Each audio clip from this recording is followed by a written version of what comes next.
Welcome to the People's Guild. Each week we explore the Splinterland universe with guests from all across the mythical land of Praetoria. Join us on our journey as we discuss the evolution of the game, the strategy, the lore, and the exciting path that lies ahead. To support the People's Guild, make sure you subscribe, rate, and review wherever you get your podcasts, and also check us out on PeakD, YouTube, and Twitter. Send your questions, suggestions, and epic battles in our comments through Twitter or email at thepeoplesguildspl@gmail.com. We'll feature the best in our episodes and maybe airdrop you some prizes. Thanks for tuning in and enjoy the show.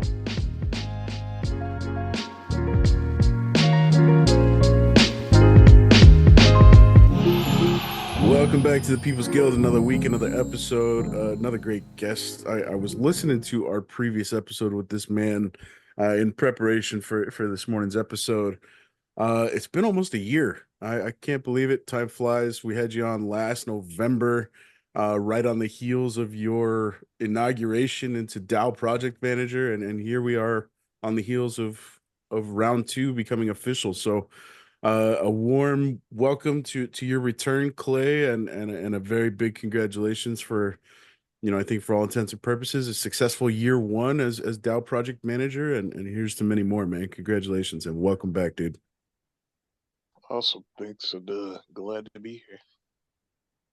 Yeah, man, it's great. It's great. At first, I thought you were talking about me, Jangles, because I feel like it's been a year since I've been on. I didn't know welcome back to you too, Happy. We missed you, man.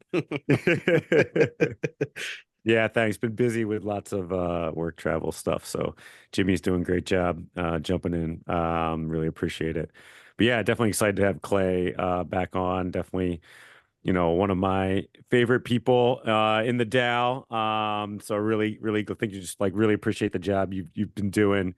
And all the shit you put up with. So it's awesome to have you here and to kind of chop it up a little bit. Maybe we can get your perspective on kind of how the last year has been for you in this role, and kind of what your thoughts have been on the last year. Well, I guess if I had to choose a word, I would probably say intense. It's been a pretty full on 10-11 months or whatever, but I will say that it was really cool making that proposal to try to extend the contract, and it getting so much support, because being I guess it's probably clear that I'm very involved in this on a pretty much everyday basis. I've been for the last 4 or 5 months, I've been trying to push myself to make sure I take a day off every week, and usually I end up still just kind of chatting with the community and playing Splinterlands on my day off. So, it's clearly a passion project. So yeah, like I said, seeing how much support there was to extend the contract was really nice, because there's definitely some peaks and valleys with this job, man. I can tell you that much. Yeah, it's interesting. I think of Splinterlands as something I kind of do as to take a break from work and to have it be your job. Some people might think that's a dream, but it's also I'm sure it can be a nightmare. It's something that you can't really, it's hard to walk away from, right? Because there's always something to do. There's always somebody wanting something, or some engagement you can have with the community, especially because with people all in every different time zone across the world. It's not like you can be like, well, it's 2:00 in the morning, I can get some sleep or something, right? Because there's always there, if you you have that drive the way you have, which is very impressive. It's just you can be always on 24/7 every day of the year, if unless you really pull yourself away. Yeah, I would say I feel I was having a conversation with someone. Who was it? Because I was out for a couple of days there. I think it was Royal Eagle, maybe. I have to talk with the team a good bit to try to get our proposals done, and work with them to get things accomplished, the SPS audit and all of that. So I was talking to one of them, and like I said, I'm trying to remember who it was off the top of my head, but I can't. Like, dude, I'm always talking to like so many people related to this job. But I was talking about, it's really hard for me to turn it off.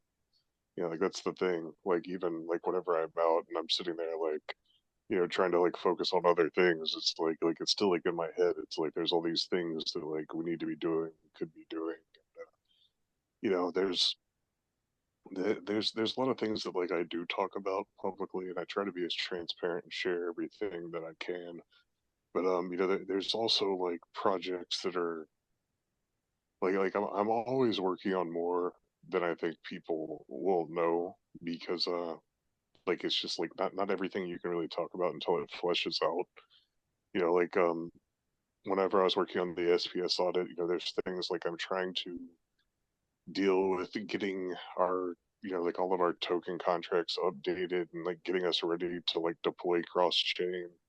And it's like I've been working on that, but then you run into problems with like you guys may know like CoinMarketCap, CoinGecko. They don't really like update our info. So like the more I'm looking into like CoinMarketCap, uh, dude, like it's starting to feel very much like a hustle. Um, I don't know how else to put it, but like I'm going through and it's like how do I get my like information updated? Because like right now they're not even tracking the new liquidity pools we've been opening, which is frustrating the hell out of me.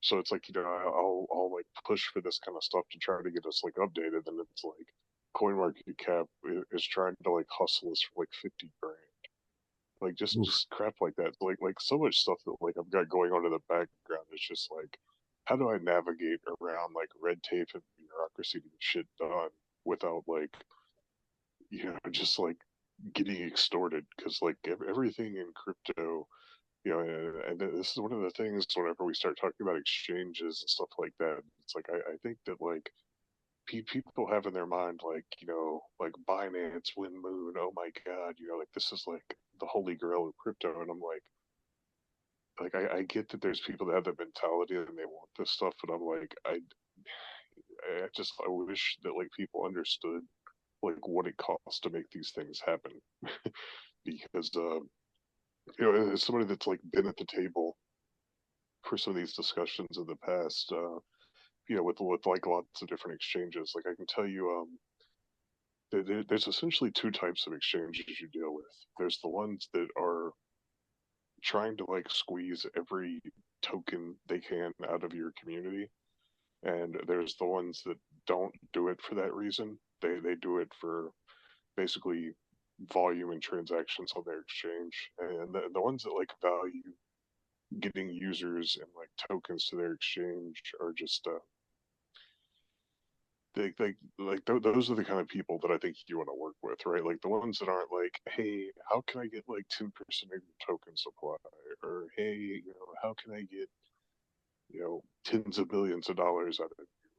Like, do you have the capacity to pay millions of dollars for this or millions of dollars for that? It's like I think people don't like fully grasp just how this industry actually works on the back end.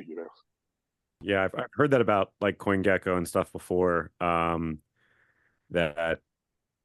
yeah, especially unless your transaction volume is like super high, and they think it's going to drive ton of users to the site. Like, yeah, they're just like, no, you got to pay us if you want to, to get stuff done. And yeah, a lot of people just think it's like this free service that someone provides for, for everyone's benefit, and it's not. People are trying to make money. So Yeah, and like so like whenever I'm talking about the coin market cap issue right now, there's no NDAs or anything involved there. Like, if people want to figure it out for themselves, like go try to list a token, or go try to like update and manage a listing for coin market cap, and what you're gonna find out is like you're gonna run into this brick wall where it's like like you can submit some stuff, and maybe at like some point, like we'll get around to giving a shit, or it's like you can, like just give us like a little 50 grand, and we'll get to it in the next month or so, right? or there's like, you know, you can pay like 150 grand, and like they'll you know, it's like the more you want to pay, the more they'll expedite giving a shit.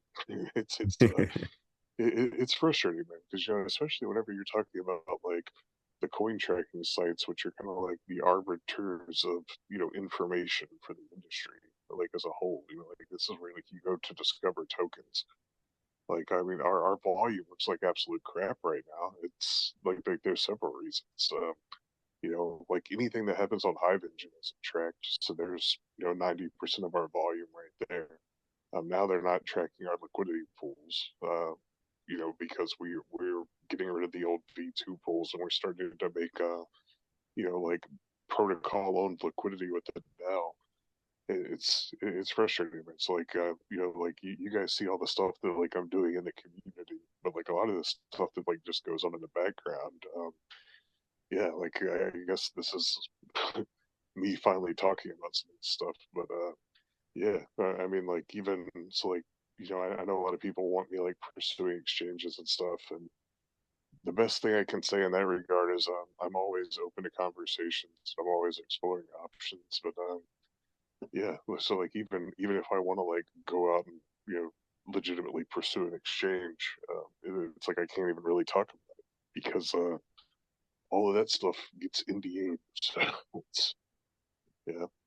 You know, and I think that that's one of the big like frustration points that like I get hit with a lot, is people are they you know, there's like different camps in the community, like the ones that are just like, I want exchange listings, or like, you know, I have to do my best to like help manage their expectations and kind of like give like a little bit of reality checks about situations. Like, you know, I know you want this thing, but at the current moment, you can't afford this thing.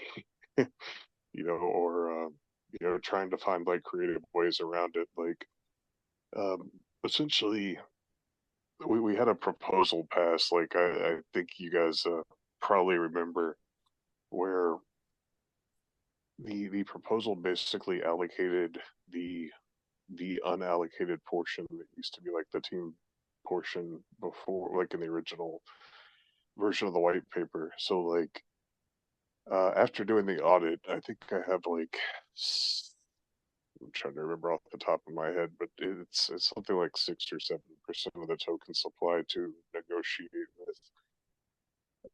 If we want to try to go for like some sort of, you know, token share listing options, it's rough, man. Like that's the best way I can tell you. Like we're not negotiating from a position of power. I think I think it should be pretty obvious to like kind of like look at the situation. It's been a brutal bear market. Like Web3 gaming like has been beaten down a lot. The industry, in my opinion, is getting oversaturated. Like I look, I'm like always kind of like watching on Twitter, and I'll see like I saw some guy yesterday. He's like doing a tier list of all the Web3 games. And he has like 200 on it. Like ours isn't on it, and I'm just like, like really? Like this is there's so many like random hype projects that get thrown out, and I think people just kind of like have have spread themselves so thin across so many of these projects that it's like, I mean, like I legitimately don't even know how new projects are like kicking off. Like if you look at something like Illuvium, right? Like dude, Illuvium was like all the hype for like months there, right? Like even like a lot of our influencers were like, you know, like the Splinterlands influencers were going over there, they're playing, they're promoting Illuvium. Then it drops, and dude, like I hear nothing about it anymore. Like it's crazy, and like personally, I don't even have time to check out these things. I've been seeing on Twitter like Bulldogs playing some kind of like looks like a Diablo type Web3 game. So like I went to like look at their website just to see like, you know, what's going on, to try to like, you know, kind of keep up with like what's current in the industry. And yeah, I mean, it's just like some of this stuff seems weird to me, man. Like I think that there are applications for Web3 gaming. You know, like one of the biggest ones that I've always thought was like an MMO you know, like something like World of Warcraft, if you put the World of Warcraft like game economy on a blockchain and made that Web3, I think that is like the perfect application for Web3 gaming. You know, I think what Splinterlands does is one of like the highest like probabilities of success for Web3 gaming, right? Like you look at digital trading card games, like we've had digital trading card games like since the 90s, man. Like I remember playing like Magic Online. I've probably played 100 random like digital trading card games over the course of my life, and you know, some of them like very web 2 I've dumped like thousands of dollars into just crap like that, like Hearthstone, you know, all the 20 variations of Magic Online that they don't even support anymore, and like they remove from your Steam account. You know, like to me, like trading card games is one of like the most logical use cases. You know, like something like an MMO economy being put on the blockchain is very logical. But then, like, you see the stuff that they're doing now, where it's just like, hey, would you like to play Frogger on the blockchain? Like, here's some NFTs. Like, would you like to have your own NFT frog to hop across the street? And you know, you better get the new car pack so you have these different cars. And it's just like I feel like the industry has like moved into this direction of like let's just slap Web3 gaming on every like random dumbass idea I can shit out. And, like, you know, here's 200 games that'll like never do anything because there's no like actual valid use case for blockchain being involved. So yeah, I have my frustration points with like the industry as a whole, but yeah, it's one of the reasons why I'm so passionate about Splinterlands. I feel like what we're doing makes sense. You know, like it, like there's a purpose to it. Like it's like I mean anybody that's played Hearthstone or like I said, dude, I've been playing like Magic Online throughout the years. Like and I get the frustration, like especially with you know I'm gonna crap on Wizards of the Coast here, but like it's insane to me, like the amount of just like they almost took like the sports games approach with it, right? Like you know, it's like the new 2017 Magic the Gathering Online. It's like, bro, you were just selling me booster packs for the last one. Like, what happened to my game? And it's like there's no continuity. Nothing carries over. Just like you just get dicked over as soon as they're like, you're like, let's drop another one. It's like there's these companies.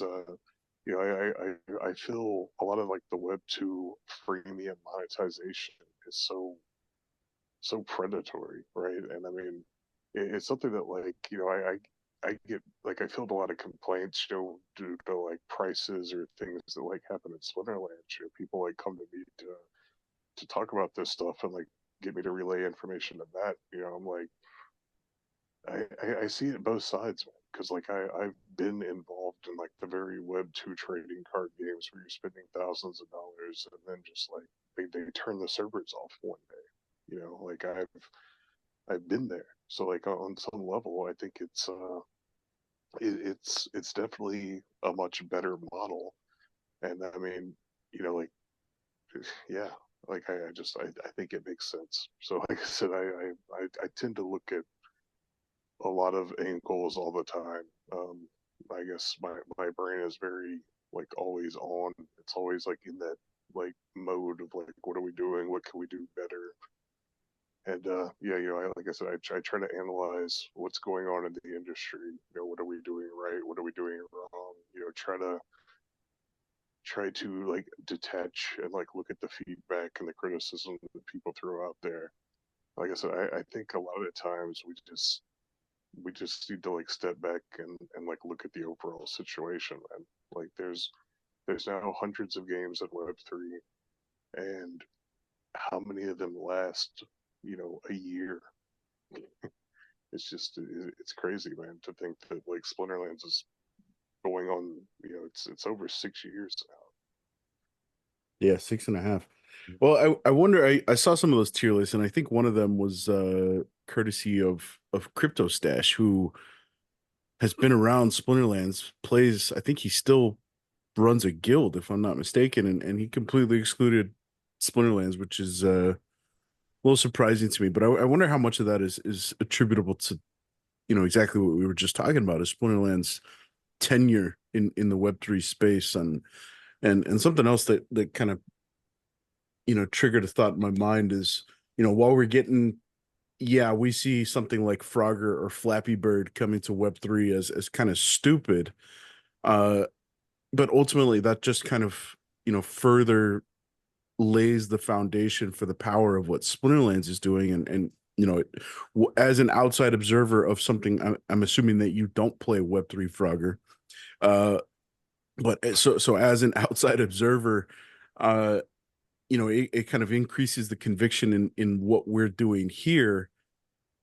I wonder how much, maybe it's going to take something like a Web3 Flappy Bird to get folks to kind of round the bend on that general perspective and sentiment towards NFTs and Web3 as being, anti-gaming, or whatever that, however you define that perspective that the overwhelming Web2 gamer base kind of views Web3 as.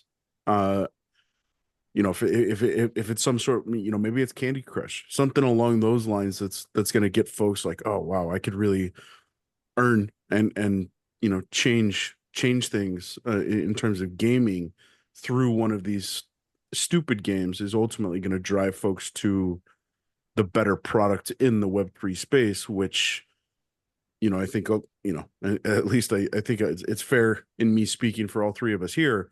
We think Splinterlands is that superior product. Yeah. Yeah, it's tough though, like those a lot of those Web2 games and things like Candy Crush, right? They make enough money and they're not incentivized to give anything back to anyone. Yeah, Right. sure, So but like a replica, yeah, like a it's tough. Web3 replica Yeah, is what I mean. yeah. Yeah, that's I don't really know how much of this I should get into, but like was one of the things that I was doing whenever I was working for Splinterlands is um there was like that summer I went to Argentina. Around that time I started like working on potential side projects and like fleshing out ideas.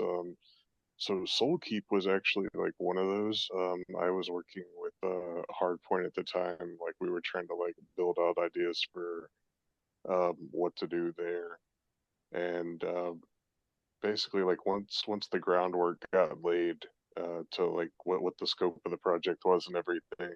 Um, I moved on to like developing or like kind of like fleshing out ideas for some other projects, and it's something that like I can tell you is like very very like on my mind, right? Like I was very tapped into the like what applications make sense for Web3. And like I said, I still like to this day, dude, I'm telling you, like if you took something like World of Warcraft and you put their entire like economy on blockchain, I think it would be amazing. I don't think it'll ever happen. There's really like, especially now, dude. I haven't played World of Warcraft in probably 15 years. Like I used to be as into World of Warcraft as I am in the Splinterlands universe right now, just to like give you some perspective. So yeah, like whenever I broke out of that one, I think like looking back now, I'm pretty sure they're even more or less selling gold. So like they have zero incentive for a company like that to give up control. And that's one of the things. My breaking point with Blizzard was actually the Diablo 3 real money auction house. Like it was something that I found like really awesome. And this was back whenever blockchain was like kind of like still struggling to get any kind of real use cases. Dude, I could see it there. I'm like, oh man, this real money auction house, dude. Like this is awesome. Like this should be on blockchain. Like this could be the future. Like, and I couldn't really see it. Like, I guess I didn't really have like the full picture at the time of like Web3 gaming was going to be a thing. But yeah, man, like that. CS:GO. Like if you guys ever played CS:GO back with the skins, like it's funny, like the Wax blockchain. The Wax blockchain literally stemmed from these guys that used to. Well, I guess they may still run it. Crap, what was the name of it? It was like a CS:GO skin website. I'm drawing a blank off the top of my head, but they're the guys that basically made Wax. Um, and like what they would do is like you could take your like CS:GO skins and like your chest, like all that crap, your keys. You could basically send them from your Steam account to these bot accounts, and then they would like they would hold auctions, or like they would do like third party sales. So like you could cash out in PayPal. Eventually they added support for crypto, and then like the Bitcoin fees started getting so crazy that they added like support for Litecoin. And at some point they're just like, why don't we make our own crypto? And like so like the entire Wax blockchain and a lot of this like, digitalized economy literally came from these games trying to like expand outwards into the blockchain space because it just made sense. So yeah, like dude, whenever I'm thinking about like what makes sense for Web3, like I look at it and like to some extent, like I've been doing this already for 20 plus years, right? Like I mean, before blockchain was even a thing, it's like how do you build digital economies? And it's fascinating, man. Like I said, I feel like we're getting into this point where there's like so much like just oversaturated junk out there that makes little to no sense to actually be like Web3, or like the products aren't really built around it. I mean, there's so many now that are built around like how do we get access to Web2 while also having like a Web3 side. And, I think like on some level, like I get that you want that cross market appeal. You want to be able to quote unquote like ease people into Web3, but I don't think you do that by compromising on like the integrity of actual Web3 gaming, right? Like I don't think you can let's use like I'll use this example of the game that like I've been seeing Bulldog play, right? So like I went to go look into it, and they have like a Steam release pending, and I'm like, so how the hell is this Web3 and you're gonna be playing on the Steam store? Because like Valve has literally come out and shut down like any crypto project that they get a whiff of on their platform. And like I'll tell you exactly what it is. It's the same reason Google and Apple do. They want to control the market. You cannot control the market with a crypto economy being built on your platform. So whenever I saw that they had a Steam store like pending, I was like, okay, let me go look into this. So I start looking into like the developer feedback on the forums and everything. I probably spent like an hour or so just diving into this. They're essentially making like a Diablo 2 clone. Okay, like that's what it boils down to. There's a Diablo 2 clone. You can play it just a normal Steam game, Web 2, but there's also this quote unquote like Web 3 version that these guys are playing before the Web 2 version releases. And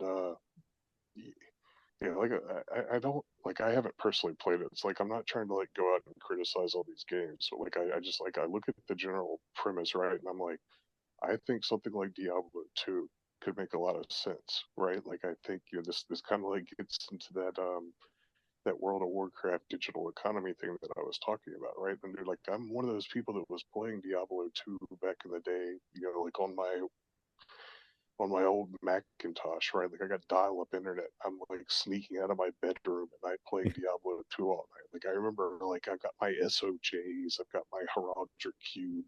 I'm saving up all my big Gruin words. Like, dude, I get it. Like thinking about all this shit on the blockchain makes so much sense to me. But what I don't get is how you're going to basically clone a game that already exists, which okay, a lot of stuff in Web3 has done that, but then you're going to release a Web2 version. You're going to strip out anything crypto related, Web3 related, and you're going to try to appeal to that market while also appealing to the crypto market. It's just like these things frustrate me. You know, um, clearly I go on and like I ramble a little bit about this stuff because like this is just kind of how my mind works. So if I'm going a little too extra, feel free to interject. Expect no definitely not. interjection, Clay. Yeah, this is what the podcast is for. Yeah, like I tend to just kind of like flow of consciousness all the time. I hear you. I was definitely one of those people too. I was a big into Ultima Online.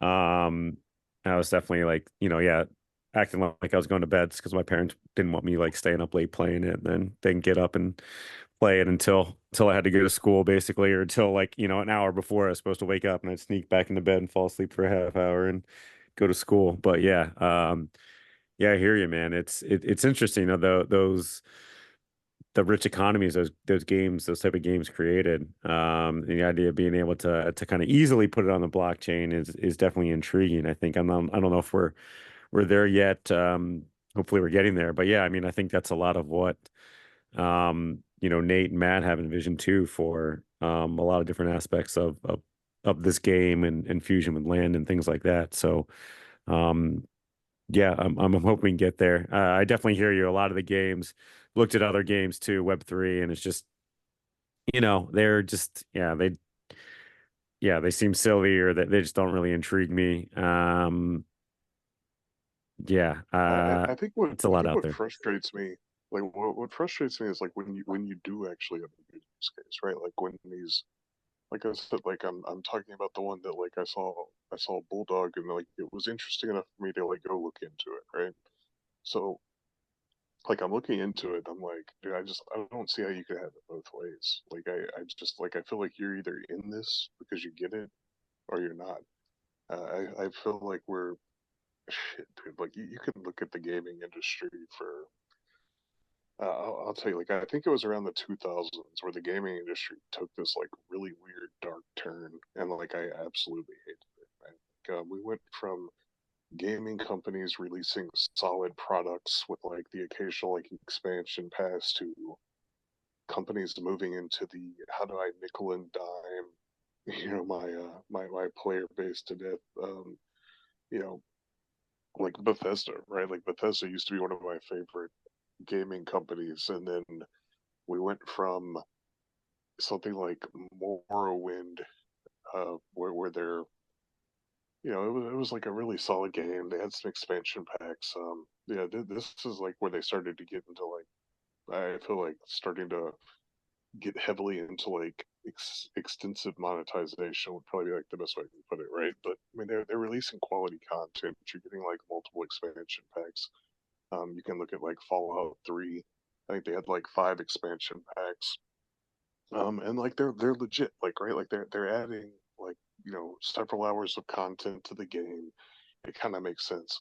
And then Oblivion drops, and you're getting horse armor.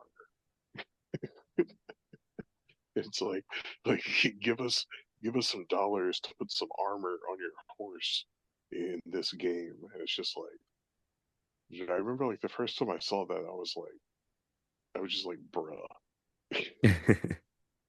That's like this should be something I can go find in the Or build or like in make. the game, Yeah. right? Like it just makes no sense. But then, I mean, God, man, like if you just, I'm sure you guys get it.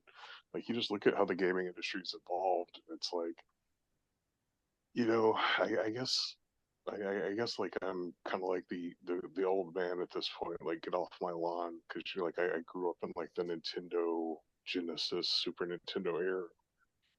You get a whole game, right? And then like even back then, like when you're playing on PC, you're getting stuff like Warcraft 2, StarCraft, Brutal, right? Like something where you go out, you buy an expansion pack, and then it's like it's not just a game. Like there's like a thriving mod community. I mean, dude, Dota literally exists because of like a mod in a StarCraft map that eventually like they rebuilt in a Warcraft map. Like it started off as Aeon of Strife, right? Like so, like I can remember when Aeon of Strife was like a thing, and then we moved into Defenders of the Ancients. And people used to be playing like Warcraft 3, Defenders of the Ancients. Like that was the thing. And then like League of Legends drops, and then Dota drops. You can just see like how the industry has evolved, and it's like one of the things like I don't really get a lot of time to do much gaming anymore. But when I do, I'm usually playing like indie games because like most of like the core game industry has just like got to this point where like I'm so sick of it, and it just feels like it's all so predatory these days, and you don't own anything, right? That's one of the reasons why like what we're doing with Splinterlands has always kind of like jumped out to me. It's like, sure, like maybe like assets are down right now and everything. Obviously I'm not delusional here, but like the fact that you can like right now you can be like, look, like I'm sick of this, screw it, whatever.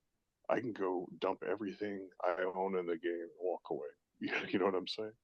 It's like if you're playing something like let's say you're playing Diablo 4, right? Let's say you've been grinding for 1,000 hours. You've got like all your maxed out characters. You're grinding in game. What's the best case scenario for you? You're gonna try to like use some sketchy third party site to try to like sell your account, and then even then, like now Blizzard's moved into you have a centralized account with like all your other games are tied to it.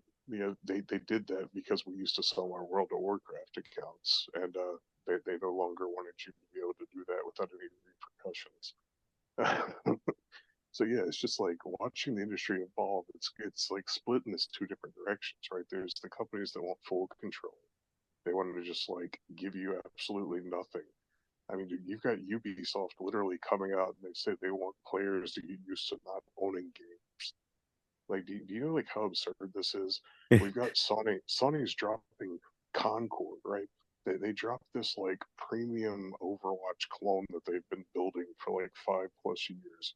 They shut it down within 2 weeks. It's like it's crazy to me. There's so many games that like you go out, you buy them, they shut the servers down. You're like left with nothing. I mean, clearly there's risk involved with something like Splinterlands. Like I'm not trying to say like it's all perfect, it's the magical cure, but I believe in what they're doing and like true player ownership, like above so much else of what the industry is doing these days. It's just like I guess like if you see it, you see it. I hope it pans out. I'm doing everything I can to work with them and try to like help our DAO grow and get to that point where I feel like we can succeed. It's just, man, it's definitely been a pretty brutal bear market. I'm starting to feel like I'm seeing things recover. Like, are you guys seeing that at all? To where does it feel like like the Chaos Legion era and that bear market that followed was clearly brutal. Like, dude, I'm not gonna lie. Like, it shook out a lot of people. But like, it does feel like we're being much smarter with rebellion, and I'm starting to feel like I don't like to read tea leaves when it comes to like token prices and all that crap, but just like in general, it feels like the market's starting to turn around. Like, what are you guys thinking? Yep, go ahead. Yeah, I mean, I wonder, I think it's just like maybe the people who are here, a lot of them have kind of been with it since at least Chaos Legion. And so and if you're still sticking around, you kind of just understand it a little bit better, right? And then you've had a lot of the people who have been around even longer than that.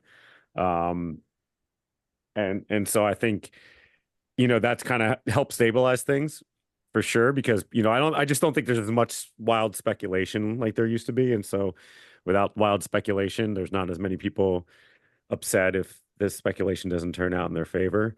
And I think that's had a lot to do with it. But yeah, I mean, I think it also kind of says it too, right? I mean, I don't know. I do in I mean, I don't know. I don't know anyone or interact with anyone in any guilds or anything that I'm involved with or through the show or anything that has kind of come in like since Rebellion, right? Or even since maybe even I don't know if I should say Rift Watchers, but I don't know. I mean, I feel like anybody I talk to in Discord or things like that, and Clay, you're probably exposed to more people, but yeah, there's also just not this, there's not as many new people here. And I think that's kind of like everybody kind of knows what they want to do and how they're going to do things. And that's helped create a lot of stability, which is, good, but also, there's some negative side to that too, where, I think it's just kind of part of the issue with, we need to start trying to get new people into the game. Yeah, and like I definitely feel like we've been like a little bit stagnant. I think some of that it definitely ties into, like I said, we're basically coming off the back of a very, very brutal bear market where, a lot of people basically got shooken out. I think we can all generally agree that the way the Chaos Legion set was sold, it was tragic. I mean, I don't know if there's like a better word to put it. It's just like it feels like we almost printed like an unlimited amount of cards. There was no real like finite supply, but I mean, like, I don't know, like I can tell you, like, I can see the mentality of why it was done that way. Coming out of Untamed, and like that bull market that was like raging at that point. It's Yeah. like there was so much demand. It's like, what do you do when like the demand has spiked so sharply that like you have no real like models or anything to predict anything off of. And I do think like the company learns, they grow from a lot of this stuff, right? That's one of the things that like gives me hope, like the way that like we looked at the Rebellion core set, like it's literally designed with an expiration point. Um,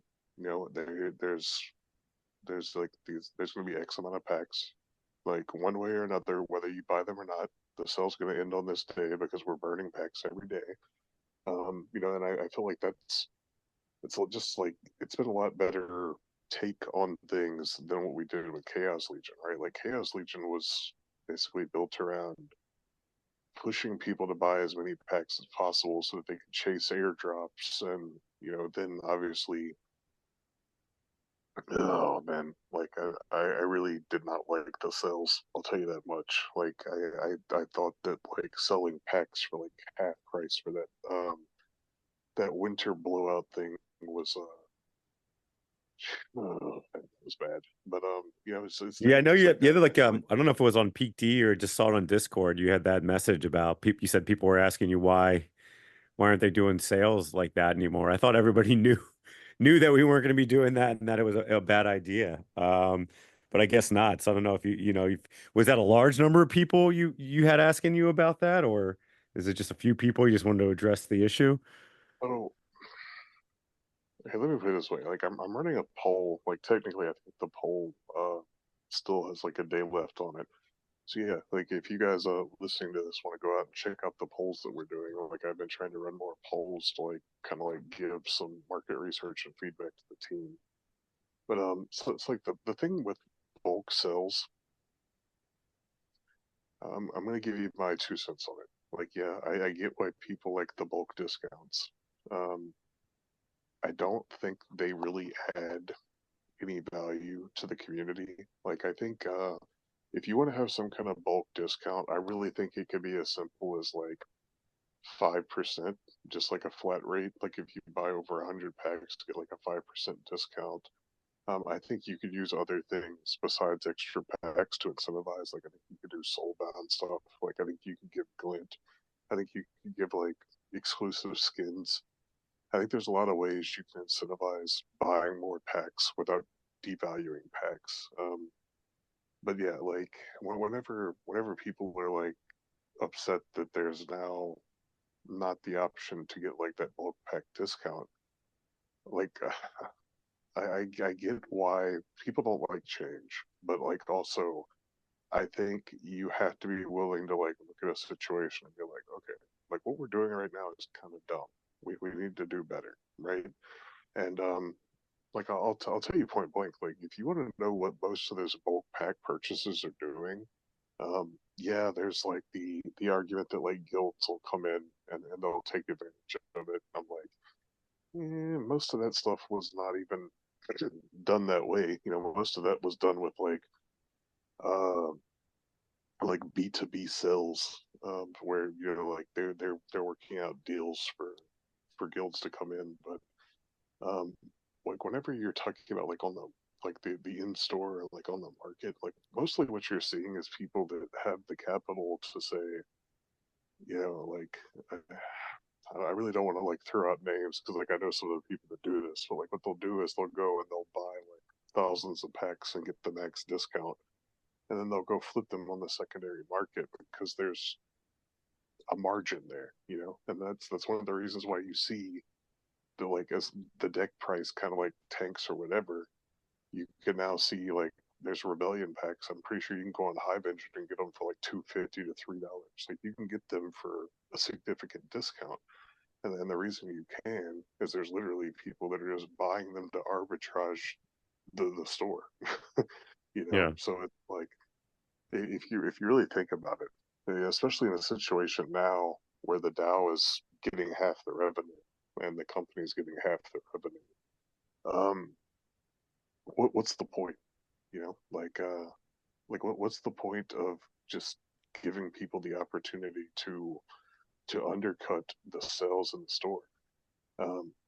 Like there's the argument of like, there's people that are going to go out and they're going to buy all these packs in bulk, and then cool. So we got to sell some packs. We got a little bit less money for it, but then there's another cost to that. Like besides the cost of like lost revenue offering the discount, you're now dealing with the fact that you've got essentially somebody like undercutting you, right? Like if you ever go to sell one of your cards, like I want to go sell my Jin O'Shannis for $5. As soon as I put it, like there's some bot that's like posting it for $4.99. Oh well, let me go lower it to $4.98. Oh, instantly down to $4.97. It's just a race to the bottom.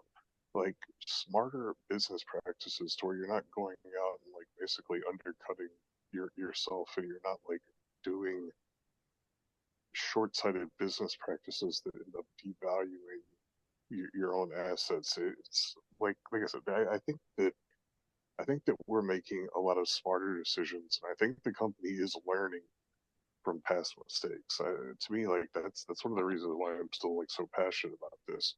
Like if I felt like they were just like repeatedly doing dumb shit over and over again, like I promise you I would not be doing this job. Like I like I just like that's not who I am. But like the fact that like they take feedback, they learn from it. Oddly enough, like I really didn't like have a lot of conversations with Matt as an employee. I kind of steered away from him. Like most of the time, I was working on lots of different projects. I was, I've been friends with Dag for. I mean, we met back in like the Steam days. Like we've worked together on quite a bit of projects. I would say, definitely Splinterlands is like the first business that like I worked with him on, and it was interesting, kind of like coming into to Splinterlands, like the end of that Untamed hype, like building up the Chaos Legion launch. And yeah, like I said, like as somebody that used to like manage businesses, I've worked in like a lot of different industries. As an employee, I could like kind of analyze and offer my insight and critique on a lot of things that were happening.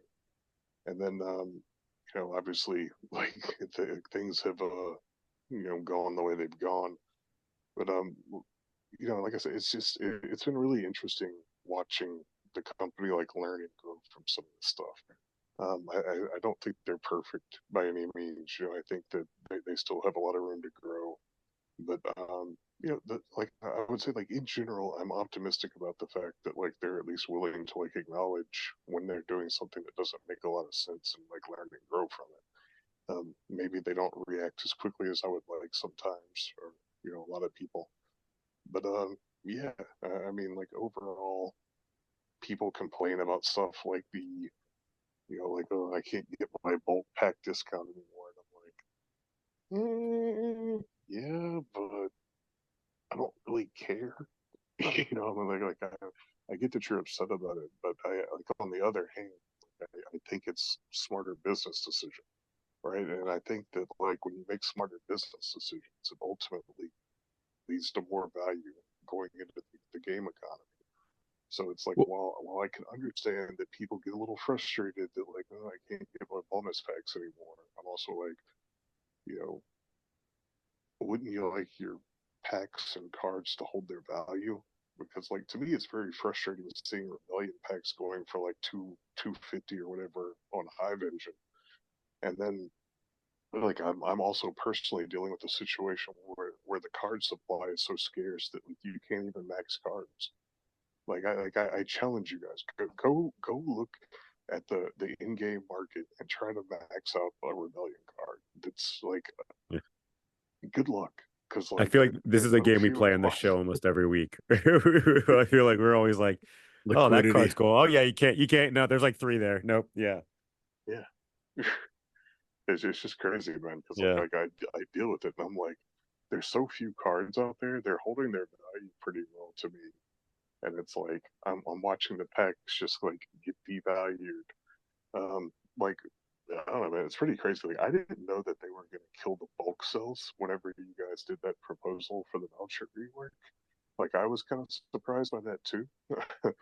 um, but yeah, like I'll just tell you point blank, like I'm personally, like I'm not mad at it. Like I think it's something they should have done a long time ago. Well, Clay, I think that's you took the words right out of my mouth. I think that's exactly where people are starting to raise their hands about the bulk discount going away from is, I think everybody was operating under the assumption that, vouchers would lose their utility when it comes to purchasing a ton of packs, but there would be something else worked in to, counteract that removal of utility from vouchers. So, I think it just comes down to the communication piece. I agree with you that I think it's better for the card market. It's better for the secondary pack market to remove the ability to or at least cut a lot of the value that's available through cycling packs. We saw a lot of guys. Bulldog was openly cycling packs to unlock his summoner. And that's that's perfectly fine. That's part of the game. That's the game within the game. Depending on who you ask. But yeah, so I think it just came down to the lack of transparency around. Okay, well, we are not going to replace vouchers with something else to make up for the availability of bulk pack discounts. So this actually this is something interesting, because I was actually wanting to bring this up to you. Seeing you guys getting into making proposals now, this is something that like obviously I might have dealt with a little bit over the last year. Um, how do you feel about realizing just how much the devil is in the details with what you word in a proposal? 100%. Because I'm telling you, like point blank, like you did this, you know that, right?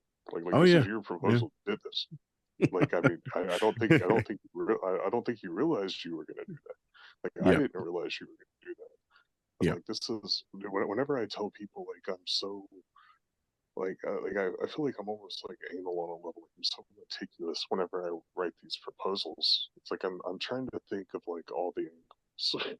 I really am, because like whenever you put it out there, like you may think something is like crystal clear, right? Like you may think that like you've seen all the angles. You may think that like you've got it like hammered out just right, or like something is such like a simple change, and then you realize like there are unintended consequences, or like other people may interpret your words differently. And like I've caught some flack for this before, but sorry, one of the things that I tend to do, especially like if it's like a big proposal, like I'll run it by people first, right? Like I have like I don't know, depending on the issue, but like I have like I would say probably like a good core group of people that I go and like I'll get feedback on the proposals that I'm writing from, because like they're people that are either like very invested in the community, or they're very active knowledgeable in like specific topics. Like Crypto Eater is like somebody that I reach out to for a lot of the like whenever I'm trying to rework the liquidity pools. Because I mean, like, Yeah. like this guy's been like, dude, I think the dumbest thing you can do is not acknowledge when people have more experience or more knowledge on a topic than you do. So like I don't consider myself to be like a master of anything, but what I do consider myself to be is somebody that is like diligent enough to pursue as much knowledge and as much understanding about a topic as I can, and to also like accept like my own lack of knowledge on certain topics. So like whenever I feel like people know more about something than me, like obviously I'm going to them to get their opinion. And I think it would just be negligent not to. So like I said, I've caught some flack for this over the last year, where people are like, "Oh, you just go out and you talk to the whales, and like all you do is you make proposals for the whales." And I'm like, dude, if you guys knew how many of these proposals that I've written that just like have like absolutely pissed off or like gone against well interest. You know, the LP proposals is a prime example of this, man.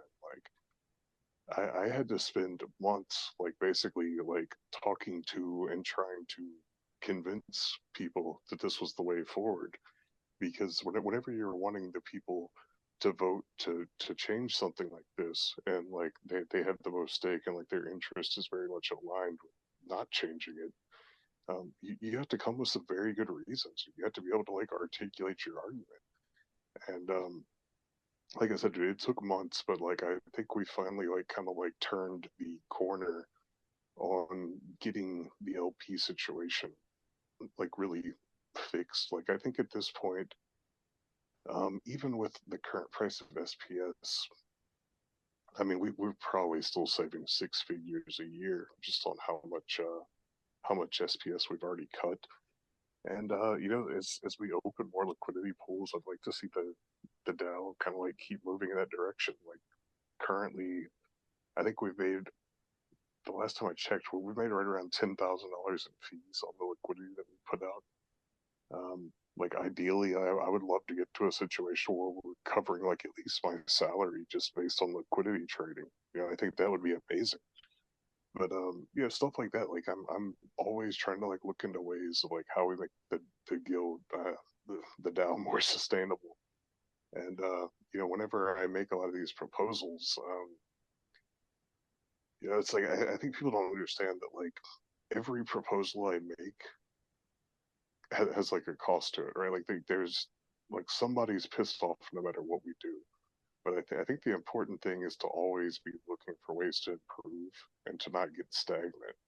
Because like whenever we just refuse to change because it makes people uncomfortable, or we refuse to face issues because, you know, like what if I piss off this guy? What if I piss off that guy?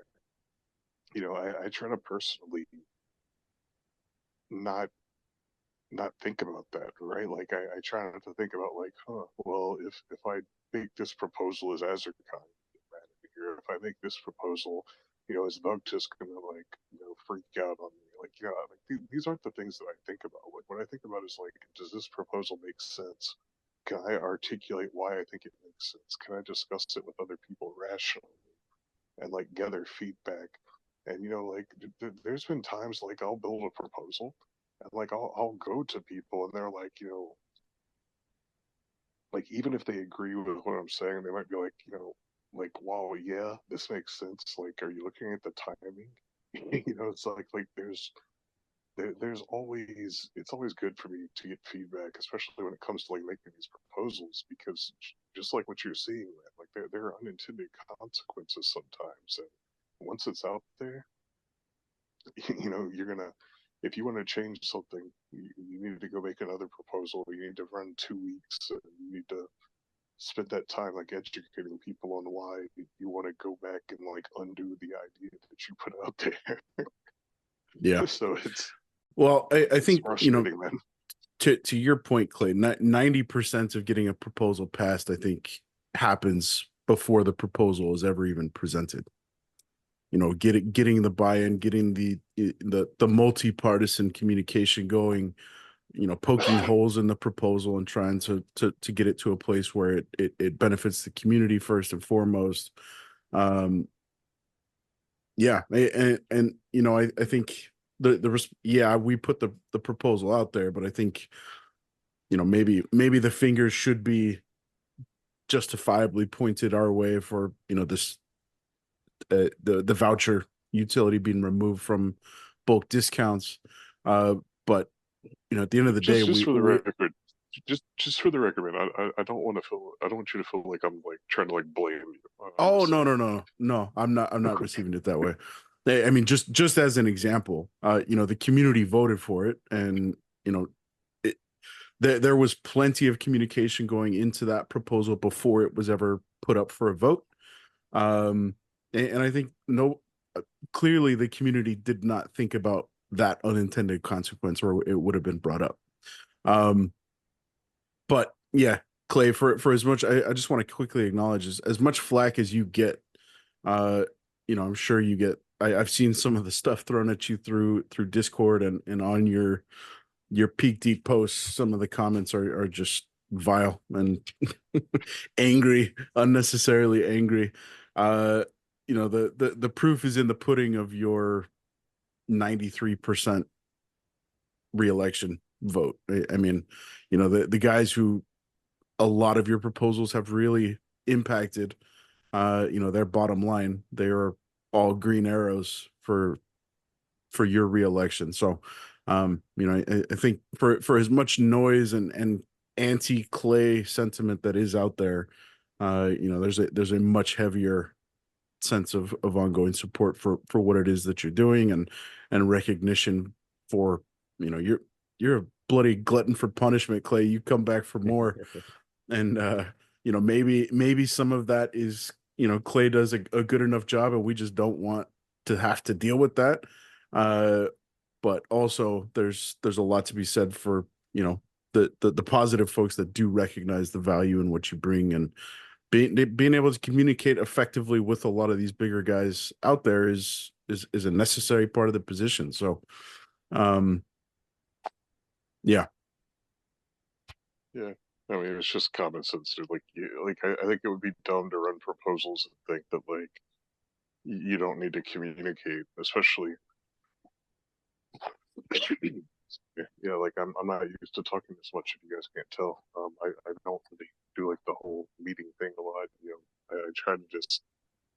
Well, that's why we keep like, once a year on the heels of your reelection, Clay. Yeah, man. Like even as an employee, dude. Like I was pretty notorious for like being one of those guys that just like I dodge meetings like bullets, man. Like I'm always one of those people. Like I'd rather be working than talking about what it would be like if I did work. But man, it's just like it's crazy, right? Like even with the proposals that we put out, even with the proposals that we pass, I just think it's it's interesting somebody else gets to finally experience like what happens whenever you don't see all the angles, right? And I mean, yeah, it's just like even whenever you're getting feedback, even whenever you're trying to work with a lot of people, it's difficult, man. Especially in an economy that is like as complex as the Splinterlands economy. There's so much overlap. There's so much interaction. Like the there's things that like I'm regularly thinking about, like even like so something that like I think a lot of like your quote unquote like regular user base, not like power users, like something that they're never gonna probably like really understand, or at least not for like maybe a long time, is like there's like a rewards plateau, right? Like if you're playing in champ, like the fact that like I can go do a battle and I'm pretty sure that like I make like let's say if like I win a match and Bugtus wins a match, I might even get more SPS because I'm in modern. But like the fact that like you can go out there with like a full gold foil collection and like 40 million SPS and you can play in wild, like at top tier, and I'm like I'm over in modern with like a fraction of that, and like we're hitting that same rewards plateau. Like obviously he's got plenty of other avenues for like earning in the game. He can he can farm up SPS on land, stuff like that. Like he's got other access. But like this is what I mean whenever I say there's so many like overarching issues, right? So like if you do something that's like I want to I want to change, XYZ in relation to battles, like what you'll see is like look at Matt's most recent thing where like they added the wild pass, right? It's like paying or burning $2 in deck for people playing in champ that are making enough SPS to like cover that. Like it's mostly just like an annoyance to them, but like it probably also like I would say like it probably pretty easily paid for itself just by like kicking out a lot of the accounts that couldn't really be profitable doing that. But then you also look at like I feel like that's like one of those changes where like it essentially creates a no middle class situation in a while, which isn't great. But then also, like there's repercussions too. Like it pushes some more people to modern, which is good and bad. You push more people to modern. You've got more people earning more glint. You've got the modern pool getting smaller. It's like there's so many ways that like these things connect, and like every change has like other changes tied into it that you don't even realize. It's complex, man. That's what I said. Like it's you guys ever watch It's Always Sunny in Philadelphia? Absolutely. I Yep. very much dude, like whenever I'm working on like some of the bigger projects, like with like the tournament overhaul, man, I swear I feel like Charlie in the the crazy office episode where he's like Pepe he's Sylvia. trying to like yeah he's working in the he's working in the mail room and he's trying to like connect all the like it's like a meme at this point, or like Yeah. but yeah, dude, like I feel like that sometimes. I mean, Charlie, not only do all these people exist, they've all been asking me where their mail is last yeah, week. we got fired 3 days ago. I mailed the termination letters to look away. Oh god, I love Good that stuff. show. It's so terrible, but I love it so much.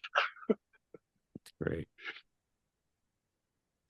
I want to kind of shift gears with you, Clay. We've talked about this quite a bit in terms of, and I think our proposals, we put up two proposals, one being the soulbound, one being the vouchers. Uh, are so we're guilty of this as well, but we've seen kind of time and time again the DAO putting up proposals that are a bit of an overreach. I think a lot of that has been, partially in response to Yaba's kind of continuous call to, well, if you don't like XYZ or you think we should be doing XYZ a little bit differently, put up a DAO proposal. And I think that kind of fuels a little bit of a bad habit for us as the DAO. And we should probably start thinking about what is a better approach to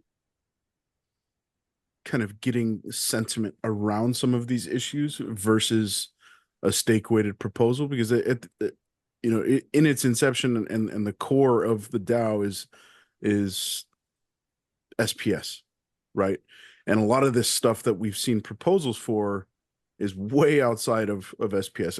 And I think that for a lot of these instances, like soulbound cards, there can be an argument made for how soulbound cards impact the distribution of SPS, but it's it's a tenuous link there. Yeah, you can always build a long road to get back to why it relates to the governance of SPS somehow. But yeah, exactly. So I guess the question is how do we get to a place where, and I think the peak deep polls kind of solve some of that.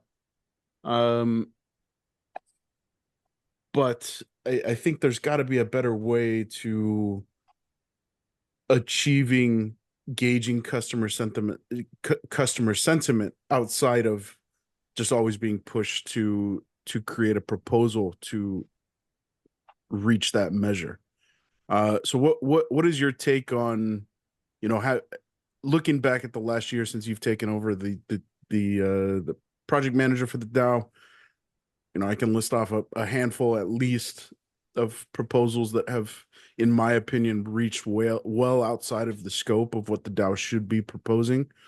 How do we move forward from that, and what is a more proper gauge of this stuff look like? So yeah, this is this topic in general has been quite frustrating for me. I'll tell you, like, back whenever the DAO first started coming into use, like I was still an employee, and like I can remember literally going to Matt and being like, the precedent this proposal is going to set is really bad.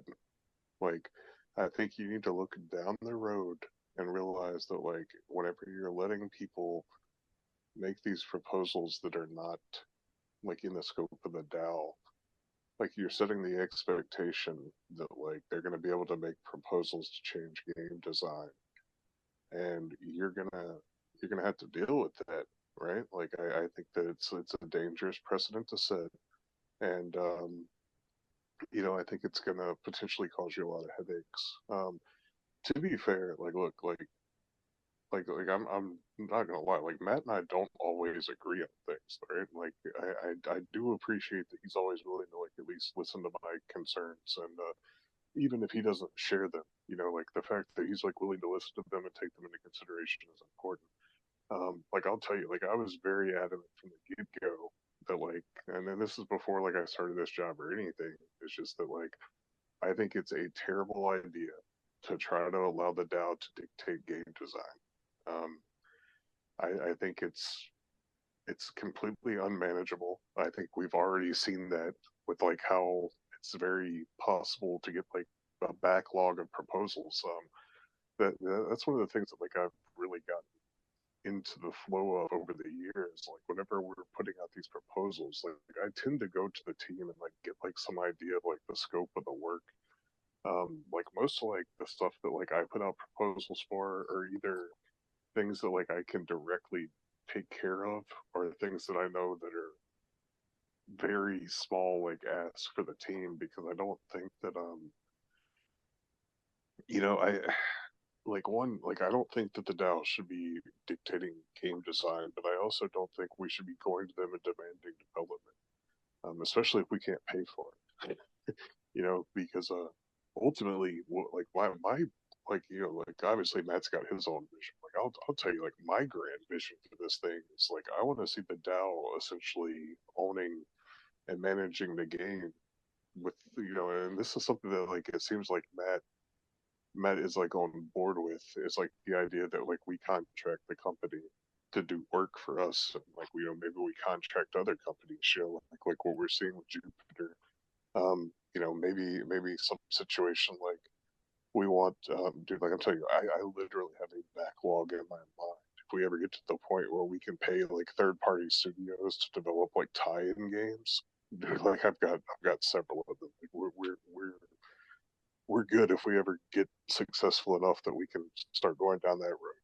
But just stuff like that. Like, I think that, like, ultimately the grand vision of this thing, if we really want, like, a truly decentralized game and economy, is, like, ultimately we're gonna move in that direction to where the DAO, will be, like, voting to say, like, hire, like, let's just use Steam Monsters or Splinterlands as an example. Like, let's say we want to hire Matt's company to develop or rebuild tournaments, right? Like, let's say, like, this is something, like, I've been wanting for a while, if you guys can't tell.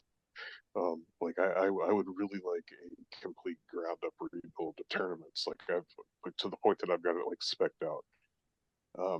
And I think if we ever get the capacity to do it, like, I'm gonna really be pushing for it. But yeah, just like, for example, like, if we're going to be getting into that realm of the DAO is trying to dictate game design, I think we need to be doing it on the understanding of like we're contracting work and we're paying developers to build aspects of this decentralized game. But like it's kind of like a double-edged sword because currently the game is not fully decentralized. Like there's a centralized company that owns it that operates the servers, and like that's actually like a point of stress for a lot of people is like, what happens if the company goes under? Is the game done? And like I'll tell you, like that's something that's like always on my mind is like how do I make sure that the DAO and the game survive like any eventuality? And that's one of the eventualities that I have to consider, obviously. So yeah, man, like if you're talking about like it's like I feel like you asked me a question and then like I like obviously, man, like I'm like dude, I'm thinking about this stuff on like some pretty deep levels and deep angles. I guess would be the best way I can put it. But yeah, like in general, like from the get go, I was like, this is a bad idea. This is a bad precedent. I really don't think you should do this. But you know what? Like Matt values the community input. They seem to be willing to do their best to try to like honor or at least like I'll tell you like the situation with like the whole wild pass like that frustrated a lot of people, right? And here's the thing, right? Like I told them whenever they were making a proposal to start like modifying the terms of wild, I'm like, I get what you guys are going for. I get the mentality. I can fully acknowledge that I think bot farms are a problem. What I can't, acknowledge or like really firmly agree to is the fact that you're going to pass this proposal and the team is beholden to implement it. And I think that there's reasons to that on multiple levels, not just ultimately I think game design at this stage is like in the scope of the company and not the scope of the DAO. But I also think that something that like a lot of people don't really fully understand is like development work is complicated, right? Like just because you think something seems simple doesn't mean it's going to be simple. Like even something like so here's a prime example of one of the last times we got like a game design proposal passed that got implemented. There was the proposal to change the way that brawls worked to where they would start counting the empty phrase. It's basically like a mismatch for the people that didn't submit or like have somebody join that fray. Like that required like not like a non-insignificant amount of like work to actually go into reworking how frays are calculated, right? Like it's not like you just started like adding a couple extra numbers. Like you had to go back and like redesign how basically like the brawls were. I'm trying to think how to describe this. Like if you think about it like in terms of spreadsheets, like you're adding like extra columns and like extra rows, but like it's a little bit more dynamic than that because you're also having to like factor in like which guilds are this one was pretty complicated because like I'm trying to think of how to communicate this. Like I had to talk to Cryptomancer quite a bit about it. But yeah, like it's like the way that they were built. Essentially, like not all guilds were like this was complicated. Like this isn't like the scope of what I do, guys. If you can't tell, but like it's basically like the way you would count phrase for an individual guild. Where like let's say you submitted like 19 people submitted or joined a fray, then like your guild was only being calculated based on like those 19 entries. So then like other guilds that like had a different amount of people, they would be calculated on that. obviously the overall group still had like the hierarchy based on points. It's like you weren't operating on like the same unified like frame, I guess would be like the best way to put it, right? Like so it's like it required like going into the code and basically rebuilding brawls to like operate on a different, I don't want to say framework because framework has a very different connotation in development work, but like basically you had to like rebuild the foundation of how the scoring and everything is calculated, like how the matching ultimately works. So it's just like an example of something that you think is like so simple, like just start giving people zeros or wins based on praise that weren't filled, and it's like like this is one of the problems with dev work is like, especially whenever you're trying to modify existing stuff, is like whenever you're building it in the first place, if you don't like know that this is like a direction that things could pivot, you don't design for that eventuality, right? Because like it's an unknown. Like obviously like really good developers will have like very flexible code, and like I'll tell you one of the things about Cryptomancer is like I feel like in some ways he's similar to me with like the methodical approach to stuff. So it's like even on something like this where it requires like going back and like rebuilding part of his work, it's like he's very capable of doing it. But then like there's like at some point we get into the question of like, is the juice worth the squeeze on some of these like gameplay design proposals, right?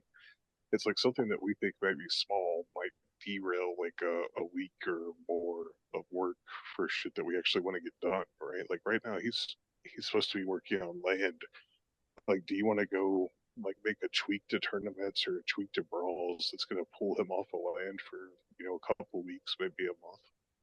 It's like there's hidden cost to all of this stuff, and that's one of the reasons why like I'm so adamant that like I don't think, or like I'll tell you like personally, like I do my best to not get involved in gameplay design proposals because I don't think that the average person in the community like understands like on any deeper level just how problematic that is. And like even if you get your way, right, like even if the team agrees to accept the change, right, like that they agree to work it into the flow, like there's still a hidden cost to that, right? Like there's finite development resources that they have, and I don't know, a lot of times I don't think that we, or most of us, like really have the capacity to be able to zoom out and understand the bigger implications of some of these changes and like the bigger costs that are associated with them, right? So that's one of the things that like I figured out early on over the course of like the last 10, 11 months is like I got to get the DAO out of dealing with these gameplay decisions.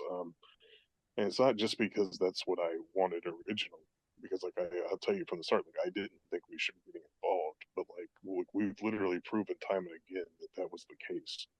Like we, and not only that, but then we're now dealing with a situation where let's say a gameplay proposal passes and the team rejects it. I've got people coming to me being like, "You fucking asshole! Like we passed this proposal and you won't go and get it done. Like, can't you just go tell the team like we passed the proposal? What's wrong with you? Like, why are you just ignoring us?" And I'm like, you know, it's like this is what happens when you run a proposal that is outside of the scope of the DAO. Like there's nothing I like. Like all I can do is go be like, hey, some guy's like really mad at me right now because you didn't do this. Could you guys, maybe reconsider? And they'll be like, maybe sometimes they will, or maybe in the instance of like the whole like bot farm proposal situation, we eventually got the wild pass. Like maybe Matt will propose something alternative, and the community accepted it. So it's like, yeah, dude, like the vitriol was real. It's one of the things like I said, I figured out early on. It's like, don't put myself into a situation where I'm trying to manage things that I have like no control over or no ability to like really directly influence.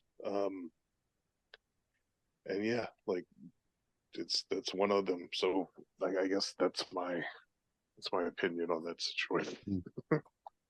Yeah, Clay, I want to ask because you kind of, the last few things we've been discussing brought up sort of two different topics that we're kind of seeing an intersection in the game right now. One is that, the DAO shouldn't have influence on the gameplay. But also you were talking before about how, you'd love to be able to hire third-party developers or hire the team to do stuff, at the direction of the DAO. And I think that's kind of, where we're at in a certain sense with the current promo cards. And so one thing I've been curious about is, since we hired the team to make these promo cards, um, has there been any interactions either with Matt or anyone else on the team regarding anything around these promo cards, such as any creative stuff, any of the gameplay stuff, any of the stats, any of the pricing? Have you had any discussions with those guys about these promo cards? Nope. But I also don't think that was in the scope of the proposal. Like, I think they just asked for funding to do the promo cells. Was my understanding from reading the proposal. It's like basically like, give us 600 million deck. We're gonna do these promo cells on behalf of the DAO. All the proceeds from the promo cells will go back to the DAO. That said, yeah, I mean, like I think that this is a situation where the DAO can learn from it. Um, yeah, I mean, personally, I'm not super thrilled with the pricing on the promo cards. I think depending on how this goes, it will dictate whether or not the DAO does anything like this again in the future. So, does that answer the question? One thing, I was thinking about before is, why don't we have any say or any input? If, we've contracted them to make these cards, I mean, I guess it wasn't clear either way, right? I guess that I don't recall the proposal saying that they're going to set, Right back to the unintended consequences there. Right, yeah, but they didn't Bingo. say like we're gonna control everything and set the prices. Like we hired them to do this, and what are these promo cards promoting? I mean, if they're promoting the DAO, then I think the DAO should have input. We should be able to kind of. I'm not saying we get to set all the rules, but it should be a way that we could figure out, like, if this isn't working because we're not selling cards, like how do we promote them more? Like how do we drive more funds to the DAO? Maybe it's doing some sort of a leaderboard thing where, all right, now, whoever in the DAO buys the most of this one card gets to have input on, some skills or some graphics or whatever on the next card. It's ways that we can help to drive the sales in the community, while also like giving back to the DAO for, having done this. And I think, setting the price point, or in getting okays on that is another thing too that we could try to work with the team on. I mean, do you think that, Matt would be receptive to, having those discussions with you or some other people in the DAO and, about the rest of the remaining cards, and how would that we do that kind of, is it something that we need a whole separate DAO proposal now to say, hey, we want the price of this to be X, or is this something where we can, say that we need to do a poll or something that you can kind of run or manage, or do we need to set up a promo card committee to kind of give the input or give that feedback? What do you think? Do you have any thoughts on, what could be an efficient way to kind of get the DAO more involved than just handing over the money and getting back what it gets back? Well, this is what I mean when I think say that I feel like it's like a learning experience for the DAO, right? I think a lot of the things you just said, if like let's say next year the team comes out and they run a similar proposal, how likely are you to vote on it without adding in some of this oversight stipulations? Not very likely. Yeah, Like, yeah. So like this is what I mean when I said like I feel like it's a learning experience because on some level I feel like we kind of wrote a blank check. I don't think it's necessarily like the worst thing ever. I don't think you really want the DAO trying to like design a card by committee. Man, like I'm telling you, like I think we would just bicker and argue. And like man, this is a situation I ran into with unlocking soulbound cards, man. We spent like 3 months of just like the same people talking in circles, going nowhere, having zero ability to agree on anything. Um, like the one thing I could tell you in regard to the soulbound unlocking fees that we were all trying to work on is the whales were going to block anything under like 10 or 20x, okay? And everybody else wanted like free 1x, 2x. And after 3 months of just like arguing with this, like finally, like I was just like, guys, like we're shutting this down. Like the team's gonna figure it out. It's like it's completely unproductive. In Mhm. regards to this current promo situation, yeah, I mean, I definitely think that we should have some input. Whenever Matt gets back from Hive Fest, I'll probably talk to him and relay some of the sentiment. Maybe he'll have me run a poll. I don't know. That's now an option. That's actually so just to like kind of like I guess fill you guys in. That's something that like I'm thinking about. Is whether or not we want to try to. I'm trying to think how to put this. Like if we want to try to get those polls more integrated into the game. Um, like I'll tell you, I plan on running some tournament proposals within the next couple of days. Like I just need to finish building them out. I'm trying to catch up on so much stuff right now. But like what I'm gonna probably do is like I'm gonna run a like essentially like a DAO sponsored proposal that's not really a proposal. It's gonna be a poll that is direct, or it's gonna be like essentially a link to direct people to go fill out the polls. And yeah, because like I think we need to get as much involvement on some of these things as possible to like help us to kind of like help make decisions. And I don't think everything needs to be a proposal. I think that whenever you're just trying to like gather general sentiment, I think it's important. And like I said, I think that I think right now what we're dealing with is like we're going to find ourselves in this situation where depending on how this first promo cell goes, is going to very much dictate Matt's response to me, right? Like if we like let's just say for example don't even get to the break even point, um, I think I have a lot more leverage to go to Matt and be like, look, man, people are very unhappy with how you're pricing these promo cells. Like it's looking like the DAO is not going to recoup its expenses at this point. I think you need to reconsider and make these things more affordable. Now, on the flip side, if we get past like 120 million deck, and like if we even get to like close to that point to where it's like break even, I'm gonna have a lot harder time making the argument because we're at least getting our deck back. Well, I want to quickly interject. I think it's important to look at this sale on two levels. One is of course the overall DEC that's going back to the DAO. That was the core of the proposal is the expectation is we front the bill of 600 million DEC with the expectation of getting back um a substantial chunk over that.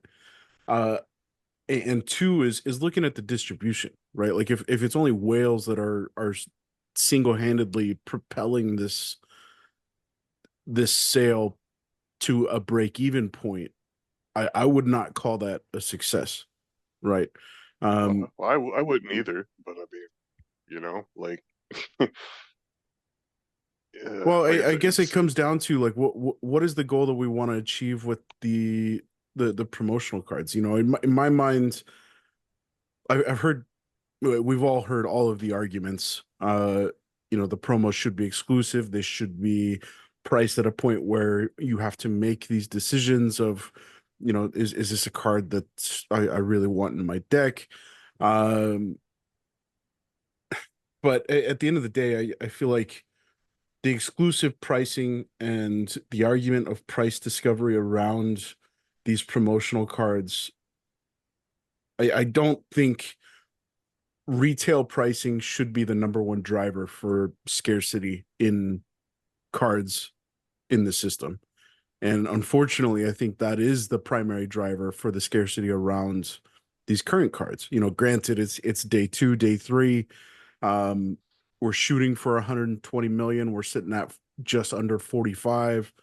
In past promotional periods, we've seen a massive bull rush in those first couple of days. I think it's important to acknowledge that there was a difference in promotions past where you were rewarded for going in early and hard, where all of that stuff has been removed for this one. But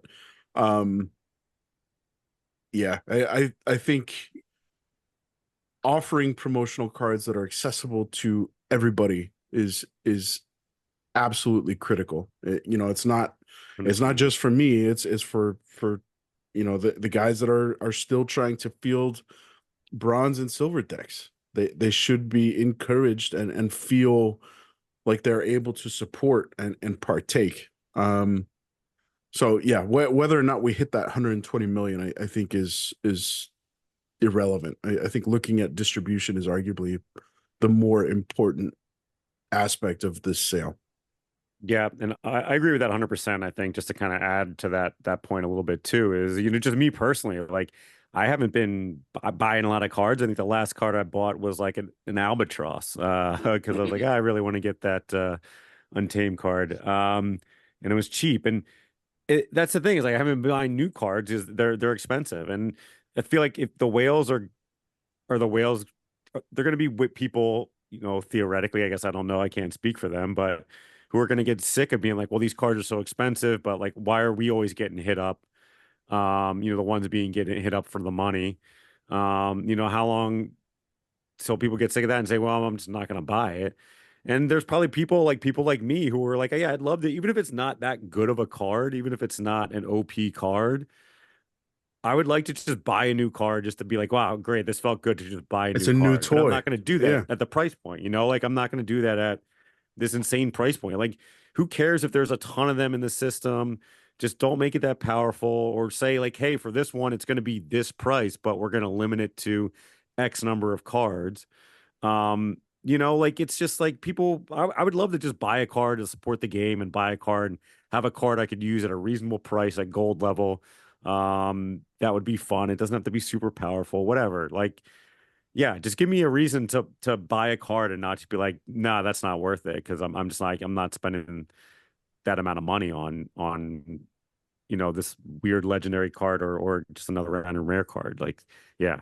That I mean, even the Ruse, like we were talking about a little before, like Ruse was kind of a cool thing and it was cheap and there's a bunch of them and it was easy to get. And, it's not the greatest card. I don't play it that much, but I feel like tons of people, got them and wanted to play them and or Archimist too, like Archimist is great in certain situations.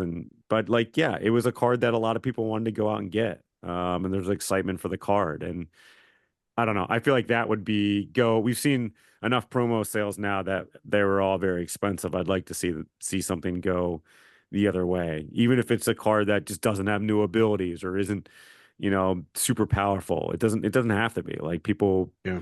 Be nice to just have a new card to play in my deck. Yeah. Well, I think Well, I mean, hey, for the oh, go record, ahead, Clay. like I would like to say, I would like to say that I think like even even the voucher card that dropped is like kind of crazy. But you know, it's I feel like we're like in a complicated situation because we as much as we want to dictate some of this stuff. I mean, like I'm just trying to play devil's advocate a little bit here. Like I think we Sure. need to look at the flip side. And this is coming from me as somebody that bought Waka, bought cereal. like I've bought all the promo cards. Like even this recent set, like I got my max legendary, and I got like I think like level 4 of the rare. And like I'm tapped, dude. Like I couldn't finish maxing the rare. So like I mean like I'm with you, dude. Like I'm under no illusions that like these things aren't expensive. But like I think that it's important to look at the flip side too of how many of these promo cards are actually getting regular use? Like I do think that it's good that like on some level they're optional, right? Like I think a lot of the upset comes from the people that do feel like they should have all the cards and they should have access to all the cards. And like while I'm more personally of that mindset, I would much rather than be cheaper and more affordable. I would obviously buy more. I think it's important to it's more important to consider like, is this card like, dude, imagine they drop like Grimberdoon Smith as like a $800 max legendary card that like the only way you can get it is if you're like doing like right now to get like the 0 mana legendary.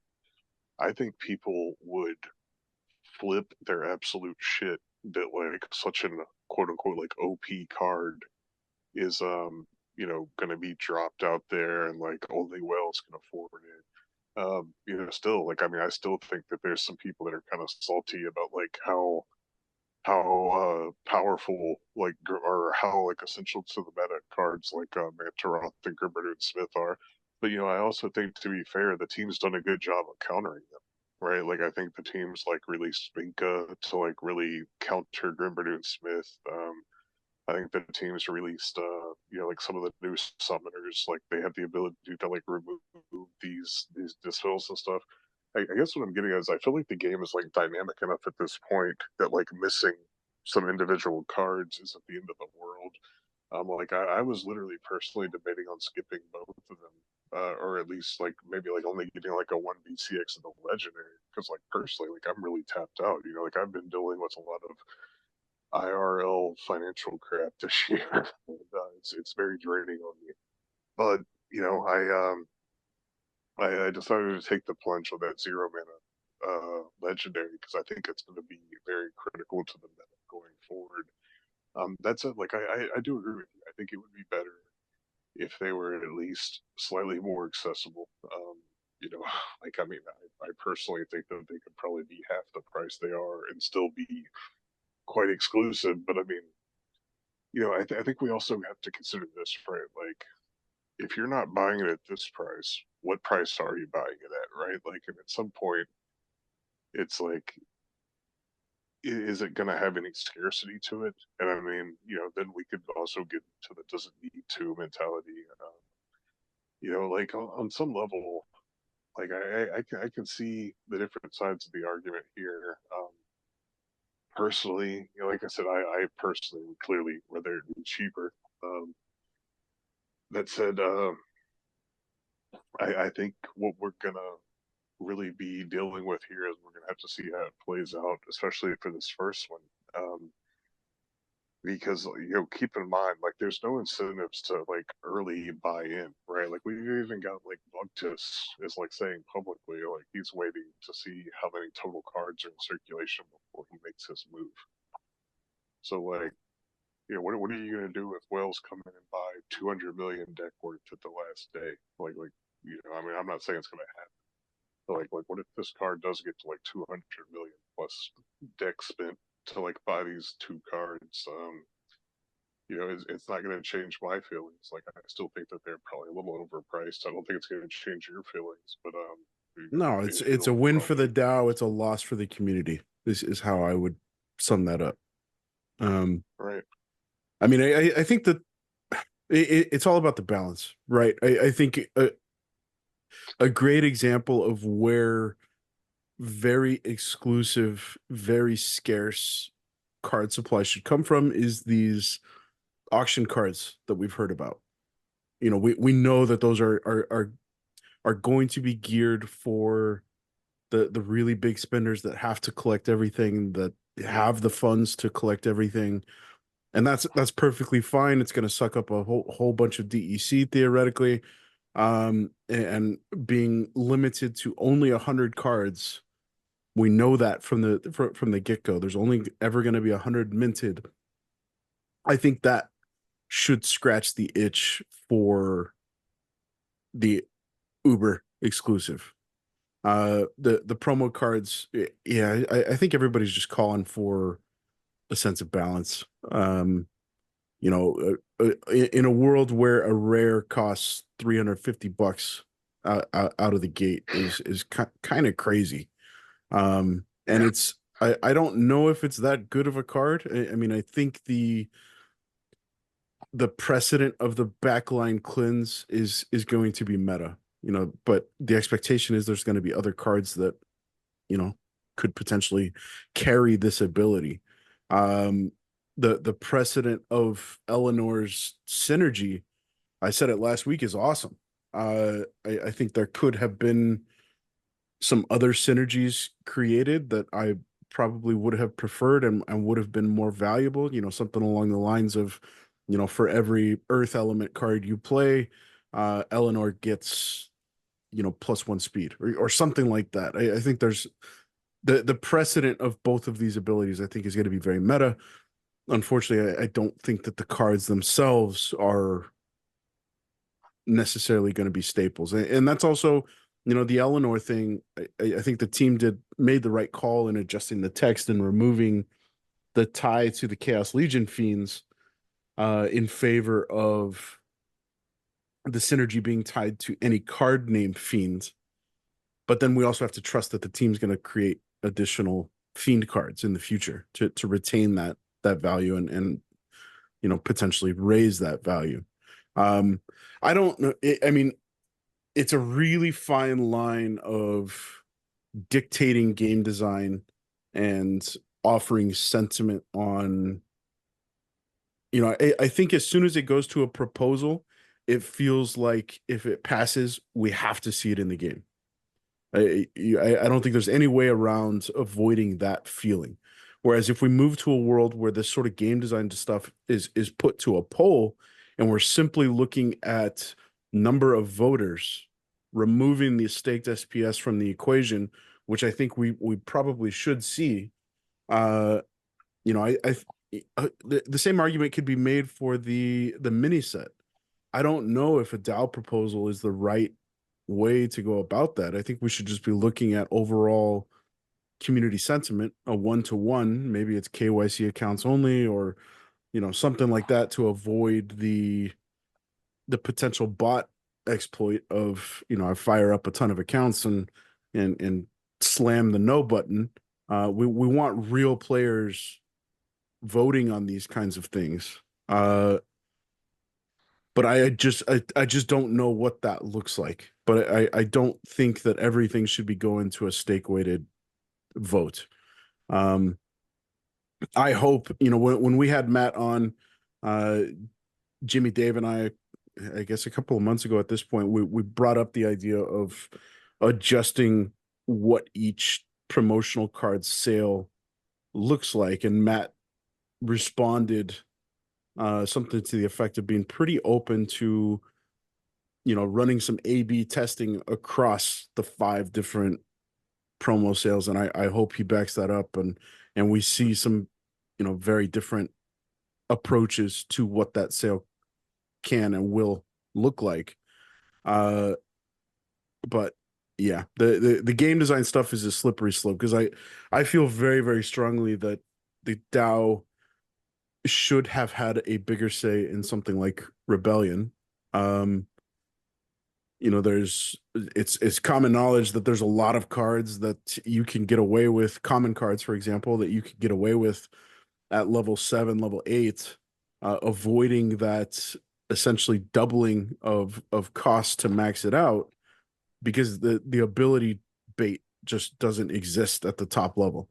And outside of Rebellion conflicts, there's not really a game changing reason why you should invest double to max out your cards.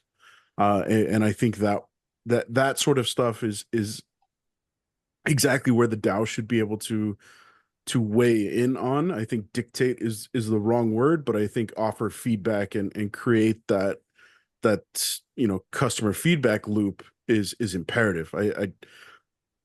So there are folks out there that say that the DAO should have nothing to do with game design. I I think that's kind of the beauty of what Splinterlands does is we do get to help create new stuff that comes into the game and have a little bit of a say in what cards and summoners and rule sets look like. As far as us writing the script, I agree that we shouldn't be doing that. But as far as offering influence and sharing sentiment and having that sentiment heard and implemented, I couldn't disagree more. I think 100%, if we are hiring the team to create a product and paying for that product up front, we should 100% be having a say. Yeah, I mean, like I said, my intention is I will probably go to bat, share the feedback. Like I said, I feel like how that feedback is received will be directly related to how the cell ends up going. Um, but yeah, like in general, I think that there should be a variety. I don't think that like everything that comes out needs to be super expensive. Um, and I'm gonna say something else here that like I know like some people get upset about, but like as somebody that like I've been very vocal about those issues with the rebellions that about feeling like there's so many cards that there's no incentive to max for me.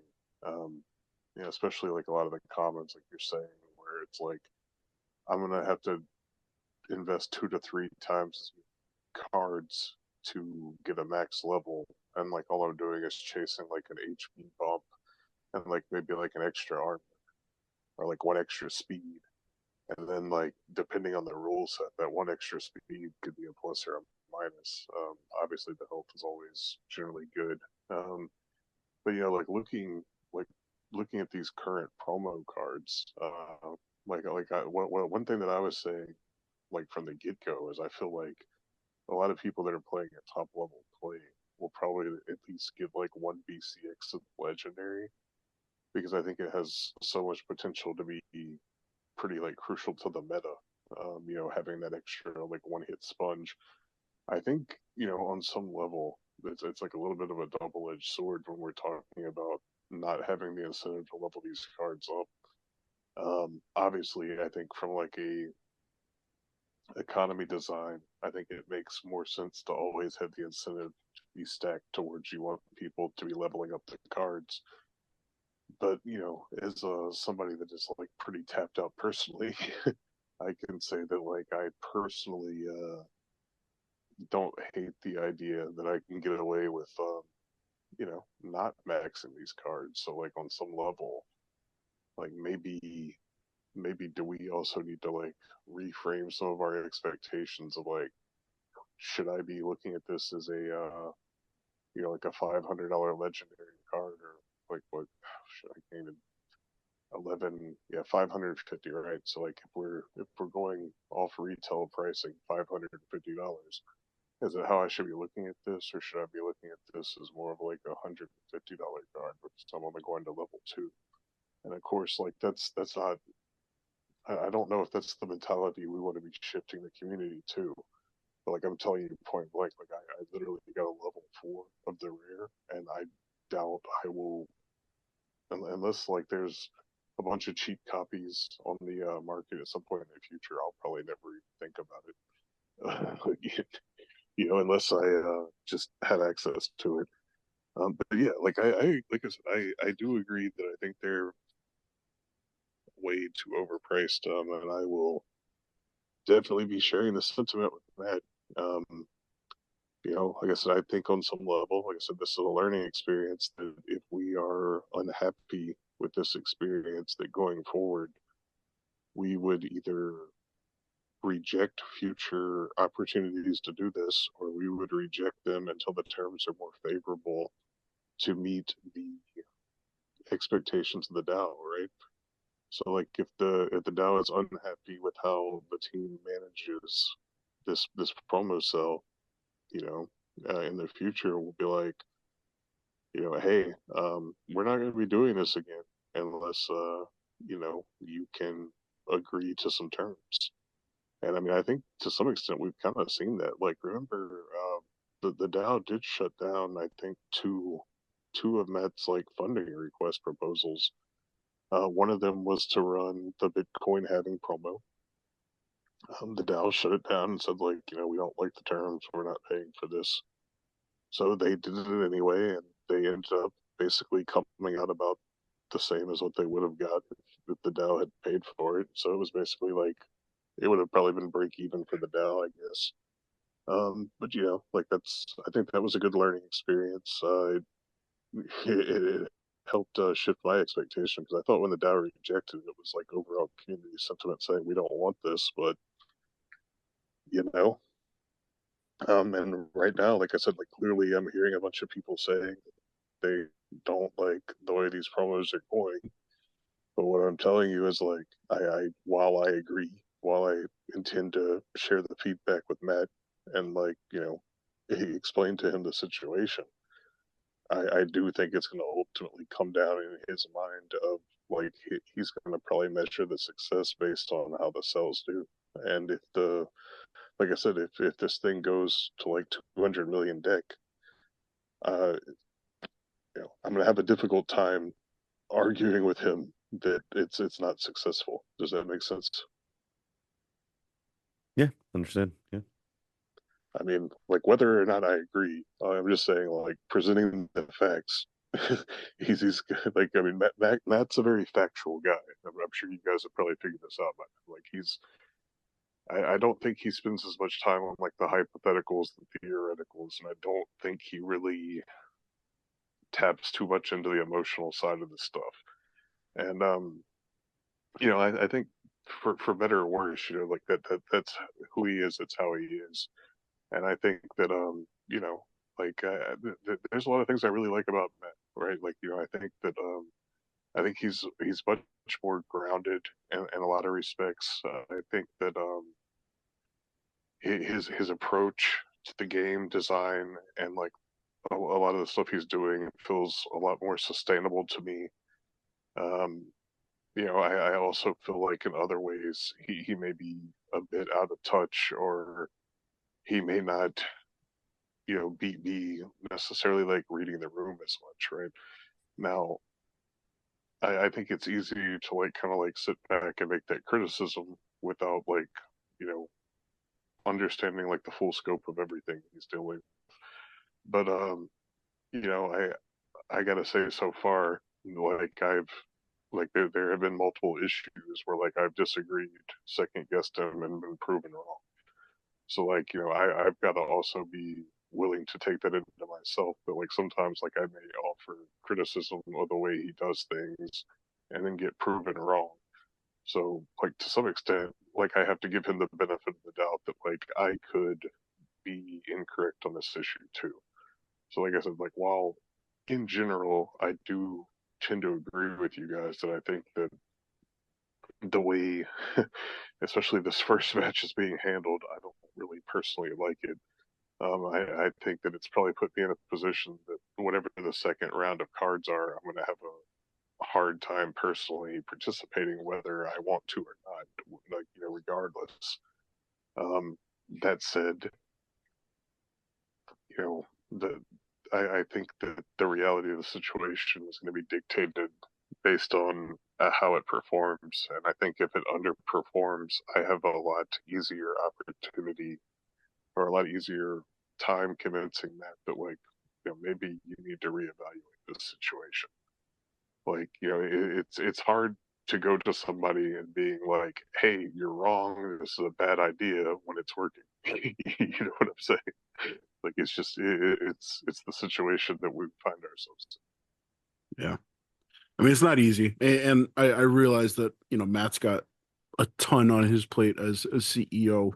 You know, there's a whole slew of stuff that's well outside of us as the community and our purview as far as what Matt has on his plate. So yeah, I agree with a lot of what you just said there, Clay. Before we start wrapping up, man, I want to take a look at what's ahead. So we had PJ on, I guess, about 6 weeks ago at this point, and I think that perked up a lot of folks' ears around kind of PJ's ambition for SPS and what the DAO can accomplish. And PJ was unrelenting in heaping praise on you, Clay, and what you've been doing, and kind of your personal ambitions for what the DAO can accomplish. Let's focus in on some of those ambitions, and in particular, getting SPS across to other chains. Are those conversations kind of ongoing with PJ? What's happening there? What's the short, medium, long term plan with getting SPS out there? Yeah, so I mean, like I literally have the deploy contracts.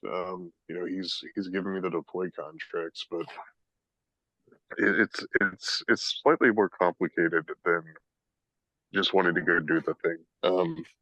While like I can get us cross chain like right now, like that's not necessarily a problem. Well, what is a problem is getting bridge support. What is a problem is getting extorted by coin tracking sites to update our information so that we can get a bridge support, because bridges are not going to, or at least like the third party bridges, like if we're working with TerraBlock, for example, they aren't going to support us without the coins being tracked on coin tracking sites. So, that's part of doing the audit, was getting us to a point to where I feel like the information that we have that we're working with is accurate enough to deal with updating our coin tracking sites. Right now we're also in a really weird spot where I think we're pretty close to validators. I really do. I think I think we'll at least get the code open sourced very soon. It's like on some level, like I kind of like get what the team talks about in regards to creating a situation where we do double work, and I think it's frustrating. So much of me is like, I want to go, I want to go, like at all times, and I have to sometimes like kind of temper my own enthusiasm and expectation on some of this stuff just to make sure I'm not putting the cart ahead of the horse. So as far as like expanding to other chains, like as far as like deploying the contracts, getting the tokens out there, like it's nothing. Like it can be done right now. That said, we wouldn't be able to support them currently because of like I said, right now, if I can't get the information updated on the coin tracking sites, then the bridges are not going to support it. I don't think we had the capacity to run our own like community bridges, and if we did, and bridges are where all the exploits happen. Like bridges are where you get hacked for millions of dollars. So like I'm extremely hesitant to say that we want to do anything besides have like a top tier insured firm managing our bridging, because it's just I mean, you can look at Axie, prime example, right? Like Axie got hit for like a bajillion freaking dollars trying to like do their own bridging. You have to think about like the different angles. It's kind of like it's the same thing with like what I was saying about the proposal earlier, right? Like there are so many angles that we need to be able to see. So like right now, while I personally want to push this forward and go, I have to think about the fact that we're about to switch over to validators. We're in the process of switching all of these like pools around to get the DAO positions set up. If I go and if I get our information updated on CoinMarketCap right now, and then we're also in a situation where we're trying to like go back and update it again in a couple of months because validators went live and we had to change our API endpoints to make sure that like all of our token tracking information is correct. You know, that could end up being very expensive for the DAO, especially if we end up having to, you know, pay the stupid extortion fees, which I'm really, really doing my best to avoid. That's one of the reasons why like I've kind of slowed down a little bit after the audit in that regard, is because I feel like while I can try to push for an update right now, I don't know how long it's going to take, especially if we're not paying them anything. And if we get an update to go through and then the information changes again, and we're like piggybacking to where we're trying to get another update, I don't want to create more problems for us in that regard. So, like I said, it's obviously this is something that like I've spent most of the last year working on. It's something that like I'm extremely passionate / borderline obsessed with, and yeah, clearly I want to make it happen. I just want to make sure that we're not setting ourselves up for failure. Would be the best way I could put it. And you know, like also, like I've spoken to some of like the bigger holders. You know, like Crypto Eater is very familiar with DeFi, so you know, getting his perspective on some of this stuff, it's it's always good. You know, like one of the things is like he's like kind of shared with me is expanding into these different EVMs. It's better to try to partner with you know, like the different dexes or like communities to, you know, get some footprint going into the chain. And right now, like what we find is like it's kind of insane, but like dude, Uniswap integrating all of these EVMs is like eclipsing the native chain's dexes. Like it's an awkward situation. Let me put it that way. So you know, like all of this stuff is always on my mind. I just, like I said, I don't want to sound like I'm trying to temper expectations too much because like I do think it's going to happen. I personally think that like at this point we're kind of waiting on validators.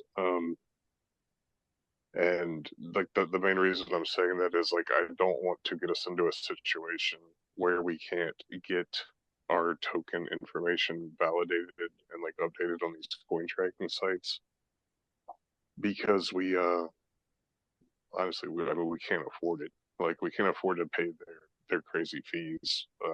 You know, I don't think we can afford to drop like $50,000 to go pay Coin Market Cap to basically update the list of our DeFi pools at the moment, and to like then what are we gonna do? Like another like 2 to 3 months, are we gonna try to pay them another $50,000 to like reroute the API endpoints for validator nodes? Like I said, it's just like I feel like it's a more complex issue than like a lot of this stuff. It's like you figure out as you go, right? Like I'm very familiar with how like the exchanges work. I'm very familiar with how um the liquidity what do you call them? I'm drawing a blank now. Um, the market makers. Like I'm very familiar with like the market makers. I'm very familiar with the exchanges. I'll tell you, I got completely blindsided by the fact that CoinMarketCap is like now charging people exorbitant amounts of money to update coin data, and I think that's beyond absurd. But you know, this is the situation we find ourselves in. So like running into that hurdle now has me questioning, like, do we wait for validators? And I think we have to, man. I like that's the best way I can put it. That doesn't mean that there's not any progress going on. I've been talking to payment processors, been talking with 1 second. Yeah, man, my like I'm so not used to talking this much anymore. I've been talking to different payment processors and trying to see what we can do with the chains that we're already on. I keep in mind, like between Ethereum and BSC, between those two chains, we still have like $1 million, like $1 million of just like DAO liquidity deployed, plus what other people have. Getting payment processors to pick us up with that level of DeFi exposure should be pretty easy. But I'm looking for something beyond that. If it's hard to really get into specifics on this because we're getting into that realm of you, you know what I'm saying. Like there's things that I can't talk about.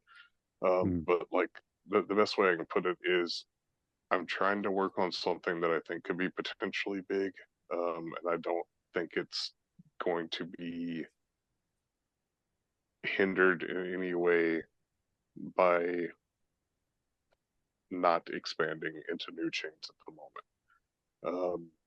I do still want to get us expanding into new chains.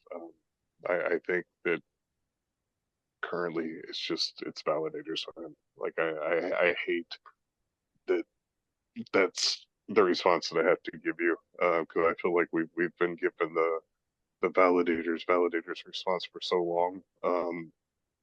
But I'm running into my first major hurdle to where I think it's very much true. And you know, this is something that even the people that want us to really, you know, like the faction of the DAO that is like really wanting us to pursue exchanges. I'm gonna tell you this. I think that you're fooling yourself if you think we can go out and get listed on an exchange today and then flip the protocol to where we're gonna be running on validators and all of this. Like we're talking about like massive changes to like the way that our token operates. Um, like I don't think we do the volume that these exchanges aren't going to be like, okay, so we listed you. Like I'm telling you, like even flipping to validators, I think there's a good chance we could lose crypto.com. I'm just throwing that out there. Like maybe they keep supporting it as like a wrapped BSC token, but like there's going to be like some pretty like fundamental shifts that come with validators. Like I had a meeting yesterday with one of the team members of like something that I'm probably gonna have to make a proposal soon. Um, I'll just go ahead and talk about this. So if you guys remember, there used to be like light accounts, right? Like where you could just sign up with an email address and not make a Hive account. Um, there's a not insignificant amount of people that literally just threw SPS into these accounts, and they have been unresponsive about coming to claim their tokens. So I'm having to have conversations about that. That's what I'm saying. Like this is whenever we get into that whole realm of like there's unintended consequences of like all of our actions. Um, I'm trying to do my best to make sure that I'm looking at all of the angles before I push for like rapid movement on something. Um, and yeah, dude, like clearly, PJ and I have had many conversations about how to expand SPS into new chains. I think the situation is slightly more complicated by the fact that we're dealing with the validator situation at the moment, if that makes sense. Yeah. It would kind of be like I'm trying to think of like a good analogy here. Like if you think about Wax, for example, right? Like Wax was originally an ERC20 token, right? Like they were selling it as like the ERC20 token. They eventually launched their mainnet, and then I think technically there's still like some like old Wax that gets traded, like the old ERC20 token, but it's like it's like basically never been claimed on the main chain. So like I feel like we're at this point where we're about to like so massively shift what we're doing that it would be reckless to not take that into consideration with anything that we're trying to do in regards to the token at the moment. So hopefully that's a fair answer. I mean, like I would much rather give you the bullish answer. Yeah, let's go out and expand into every chain right now. I just think that we might be very reckless in trying to do that without also considering the fact that validators are like kind of like the sword of Damocles hanging over our head, and we don't know. Like I said, we don't know how that's going to play out. Well, like Clay, I, said, I just want to say the reality of the situation is that proposal to hire JPTR, PJ's company, and co for to finalize the development on the validators didn't pass until end of July, first week of August. Proposal was put up July 23rd, so I guess 7 days after that, end of July, first week of August. And it sounds like you guys are conducting the proper and expected due diligence. So yeah, just progress is being made. It's just it sounds like things it's not are sexy progress. well. I mean, it sounds like a lot of the stuff that you do is it kind of fits into that bucket, man. So, yeah. Yeah, man, oh man, it's frustrating because like I feel like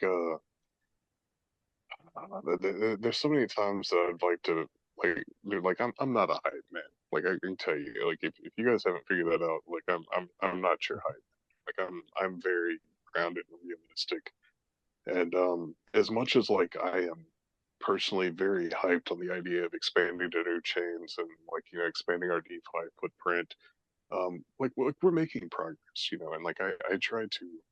That's one of the things I have to do too. Like I have to temper my own expectations, man, because like when I'm telling you like I'm always in like go go go mode, I have to personally like dial myself back sometimes too. And this is one of those situations where it's kind of frustrating for me. It makes me a little sad that I feel like I'm having to dial back a little bit. But, at the end of the day, I'm not going to rush into something if I feel like it's not the best move for the DAO. Like, I mean, I think long term, it's the best move for the DAO. Like, I'm not questioning that. I just, I think that circumstances are more complicated than they were, 10 months ago when I started trying to go down this path. We're now like on the cusp of validators, I feel like, and we have now unearthed the I'm telling you, like I'm so like flabbergasted. Like I'm used to dealing with this with like exchanges and market makers, but now the coin tracking sites want to like, dude, oh god, I'm gonna have to send you the link. I want to send you the link because I want you to see how absurd, just like how absurd the ask is. Like I think the bottom tier is like $50,000 notice we sent pie or something, and it's like maybe they'll get to you at some point in the next couple of months.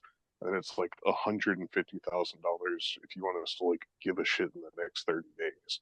And then it's like $250,000 if you like our white glove, we'll get to you within a week service. And I think it's like something dumb, like maybe, like I'm trying to remember off the top of my head. So like don't be surprised if it's slightly different than the numbers I'm throwing out. But like, I want to say there might even be one that's like $2 million to basically like get your own rep and like have immediate like access and get your stuff updated in real time.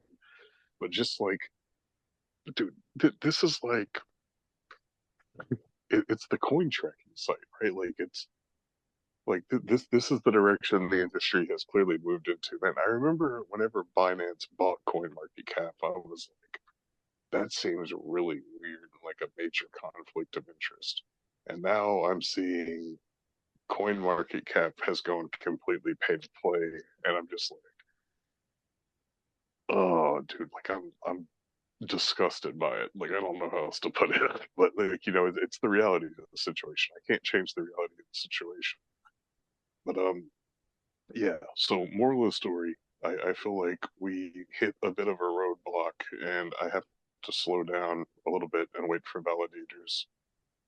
Because if we're gonna try to do this for free, or we're gonna like if we're gonna try to like push for like updates on CoinMarketCap without getting extorted, um, yeah, the reality of the situation is I think we're gonna only be able to do it once, and like I'm trying to make sure that we cover all of our angles, right? Like if we're gonna be updating this, like I want validators done, and I want to deploy contracts on all the EVMs so that we only have to update once, because like we're gonna have like a big massive update whenever we go to them, and I really hope like hell we do not have to pay them $50,000. Well, like, dude, I cannot stress this enough. I think it's so absurd that I even have to, like this is an NDA thing. Like this is something like I could share the link to the freaking like we wanted update on your site too, because it's like technically it's public open information. You guys can go look at it yourself. And whenever I saw that, I was just like, "Are you serious? Like, when did they start charging for this?" So yeah, like I said, like all of this stuff is like always on. Um, am I bullish on the future? Absolutely, dude. Like I'm, like man, like I said, there's some things that like I don't have the ability to talk about, and I wish I could, but nothing's guaranteed until it happens. I think the market's turning around in general. I think that we have some great opportunities. I think even if we only deal with DeFi and like trying to like look for third party payment processors, I think we have big opportunities. I think if we recover and get into the position to where we can start pursuing some of the bigger exchange listings, like the connections are there, it's very possible. I don't think at the moment we have the capacity to do as much of that stuff as some people would like, and I think that upsets some people. But like, dude, I'm gonna always be as honest with you as I can. If I think that something is unrealistic or is the wrong move at the moment, I'm gonna be vocal about it. And that said, I also have the capacity to separate my personal opinion from my capacity to do the job, right? And there's been several issues in the past where like I'll personally vote against something that I'll vote to do it, and like I still make it happen, or do my best to make it happen because that's how it works. So just like I said, a lot of times I avoid getting into my personal opinions on a lot of this stuff. But yeah, like in general, if I can make something happen and the DAO wants it to happen, I do my best to make it happen regardless of my personal thoughts on it. No, I think that's all of this is exactly why you've been welcomed back for a second term as project manager, Clay. We certainly appreciate what you're doing, and you're obviously handling everything with a great bit of care with the DAO as kind of your primary source of interest and operating in the best interest of the DAO. Dude, I just realized we haven't even touched on the whole foundation thing either. Yeah, we're gonna have to put a pin in that one, I think, man. It's I know it's getting near Hep's bedtime, and I know we've had you for a couple of hours already, Clay. Yeah, I think I don't even know how long it's been. Yeah, we're coming up on 3 hours. It's a big one. Yeah. Yeah, but I mean, just the best way I can say it, man. There's a lot going on, and I do my best to keep you guys to your point, Clay.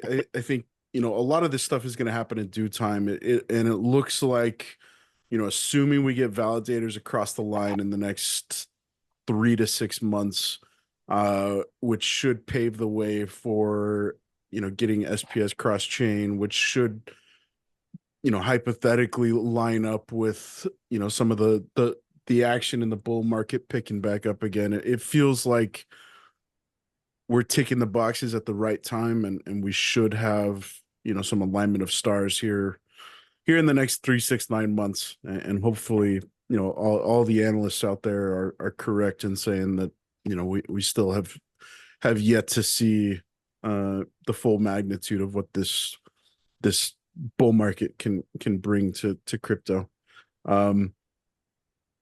Awesome. Well, Clay, let's get you out of here, man. Hep, anything else you want to get off your chest, man? Any other questions you want to get out there for Clay? No, I think that's good. Thanks, Clay. Yeah, thanks for. I know said you don't like to talk this much, but we definitely got a lot out of you, so I appreciate your time. Yeah, for sure. And maybe after sorry, maybe after we finish the foundation stuff, I'll maybe we can get like myself and the I guess I'll leave you guys on a little spoiler. Maybe the foundation staff. What's a good way to word this? Board members. I think that maybe the foundation thing might be slightly bigger than we originally envisioned. So look for a proposal or like some public information related to that in the very near future. Sweet. Good. Well, I mean, in full transparency, I'd love to get a conversation with both you and PJ and just kind of turn it over to you guys to spitball and have, you know, a bit of your brain dumping live on air. I feel like that would be a fun conversation to be a fly on the wall for. Yeah, well, hey, I'm down. You know, I'm pretty much around every day. I'm always working on something, but you know, just if you guys figure out times, let me know. I'll make it work. Like you know, I set an alarm to wake up for this. You know, just it's kind of how it goes. Yeah, I had that meeting last night about what to do with the light accounts that never claim to their SPS or whatever. So you know, it just is what it is. Like I'm pretty flexible. If you guys find a time, make it work, I'll make it work on my end. Sweet. Awesome. Well, in the meantime, rest up those vocal cords, Clay. We'll try and get those things nice and loose for round 2 here before too long. Sweet. Thanks for having me, guys. Clay, absolute pleasure, man. Always enjoy hearing from you. Great to catch up from you. We didn't even get to talk about the you know, as I was listening back to the previous episode, we spent the first like 45 minutes talking about your aversion to obscure protein by way of silkworms and bugs and all the rest that is very keto friendly. So quick, you got 5 words, Clay. Have you tried the silkworms in your diet yet? No. Okay, 2 words. All right, everybody. Appreciate you guys tuning in. Hopefully you enjoyed the show. Lots of gold here shared with or shared by the one and only Clayboyn. Lucky to have him representing the DAO and on behalf of the whole community, Clay, we appreciate all the hard work that you put in, the late hours. Shit, man. I think I see your Discord messages streaming across all hours of the day. So you're you know, to back up what you said, you're always lurking, you're always present, you're always switched on to what's happening in the community, and you know, whether you get the appreciation that you deserve or not, I know there's a lot of folks that'll back me up in saying thank you for all you do, and congratulations again on the re-election, man. Very cool to see you you know, kind of spearhead this position, define what this position should look like, and put yourself in a position to run it again for another year, man. Yeah, man, that was honestly, man, that was like really cool. It was very humbling because, like I said, I get a lot of vocal negatives, but it was really nice to see that positive support. Yeah, well, I think I'll put this in on the air too, Clay. I suggested to you, you got to vote for yourself, man. We got to see that vote of confidence in your own abilities. At the end of the day, it didn't make much of a difference, but I was happy to see that you gave yourself the old green thumbs up, dude. For sure, man. All right, everybody. Thanks for tuning in. Hope you enjoyed the show. We will catch you next week. And until then, you have been listening to People's Guild.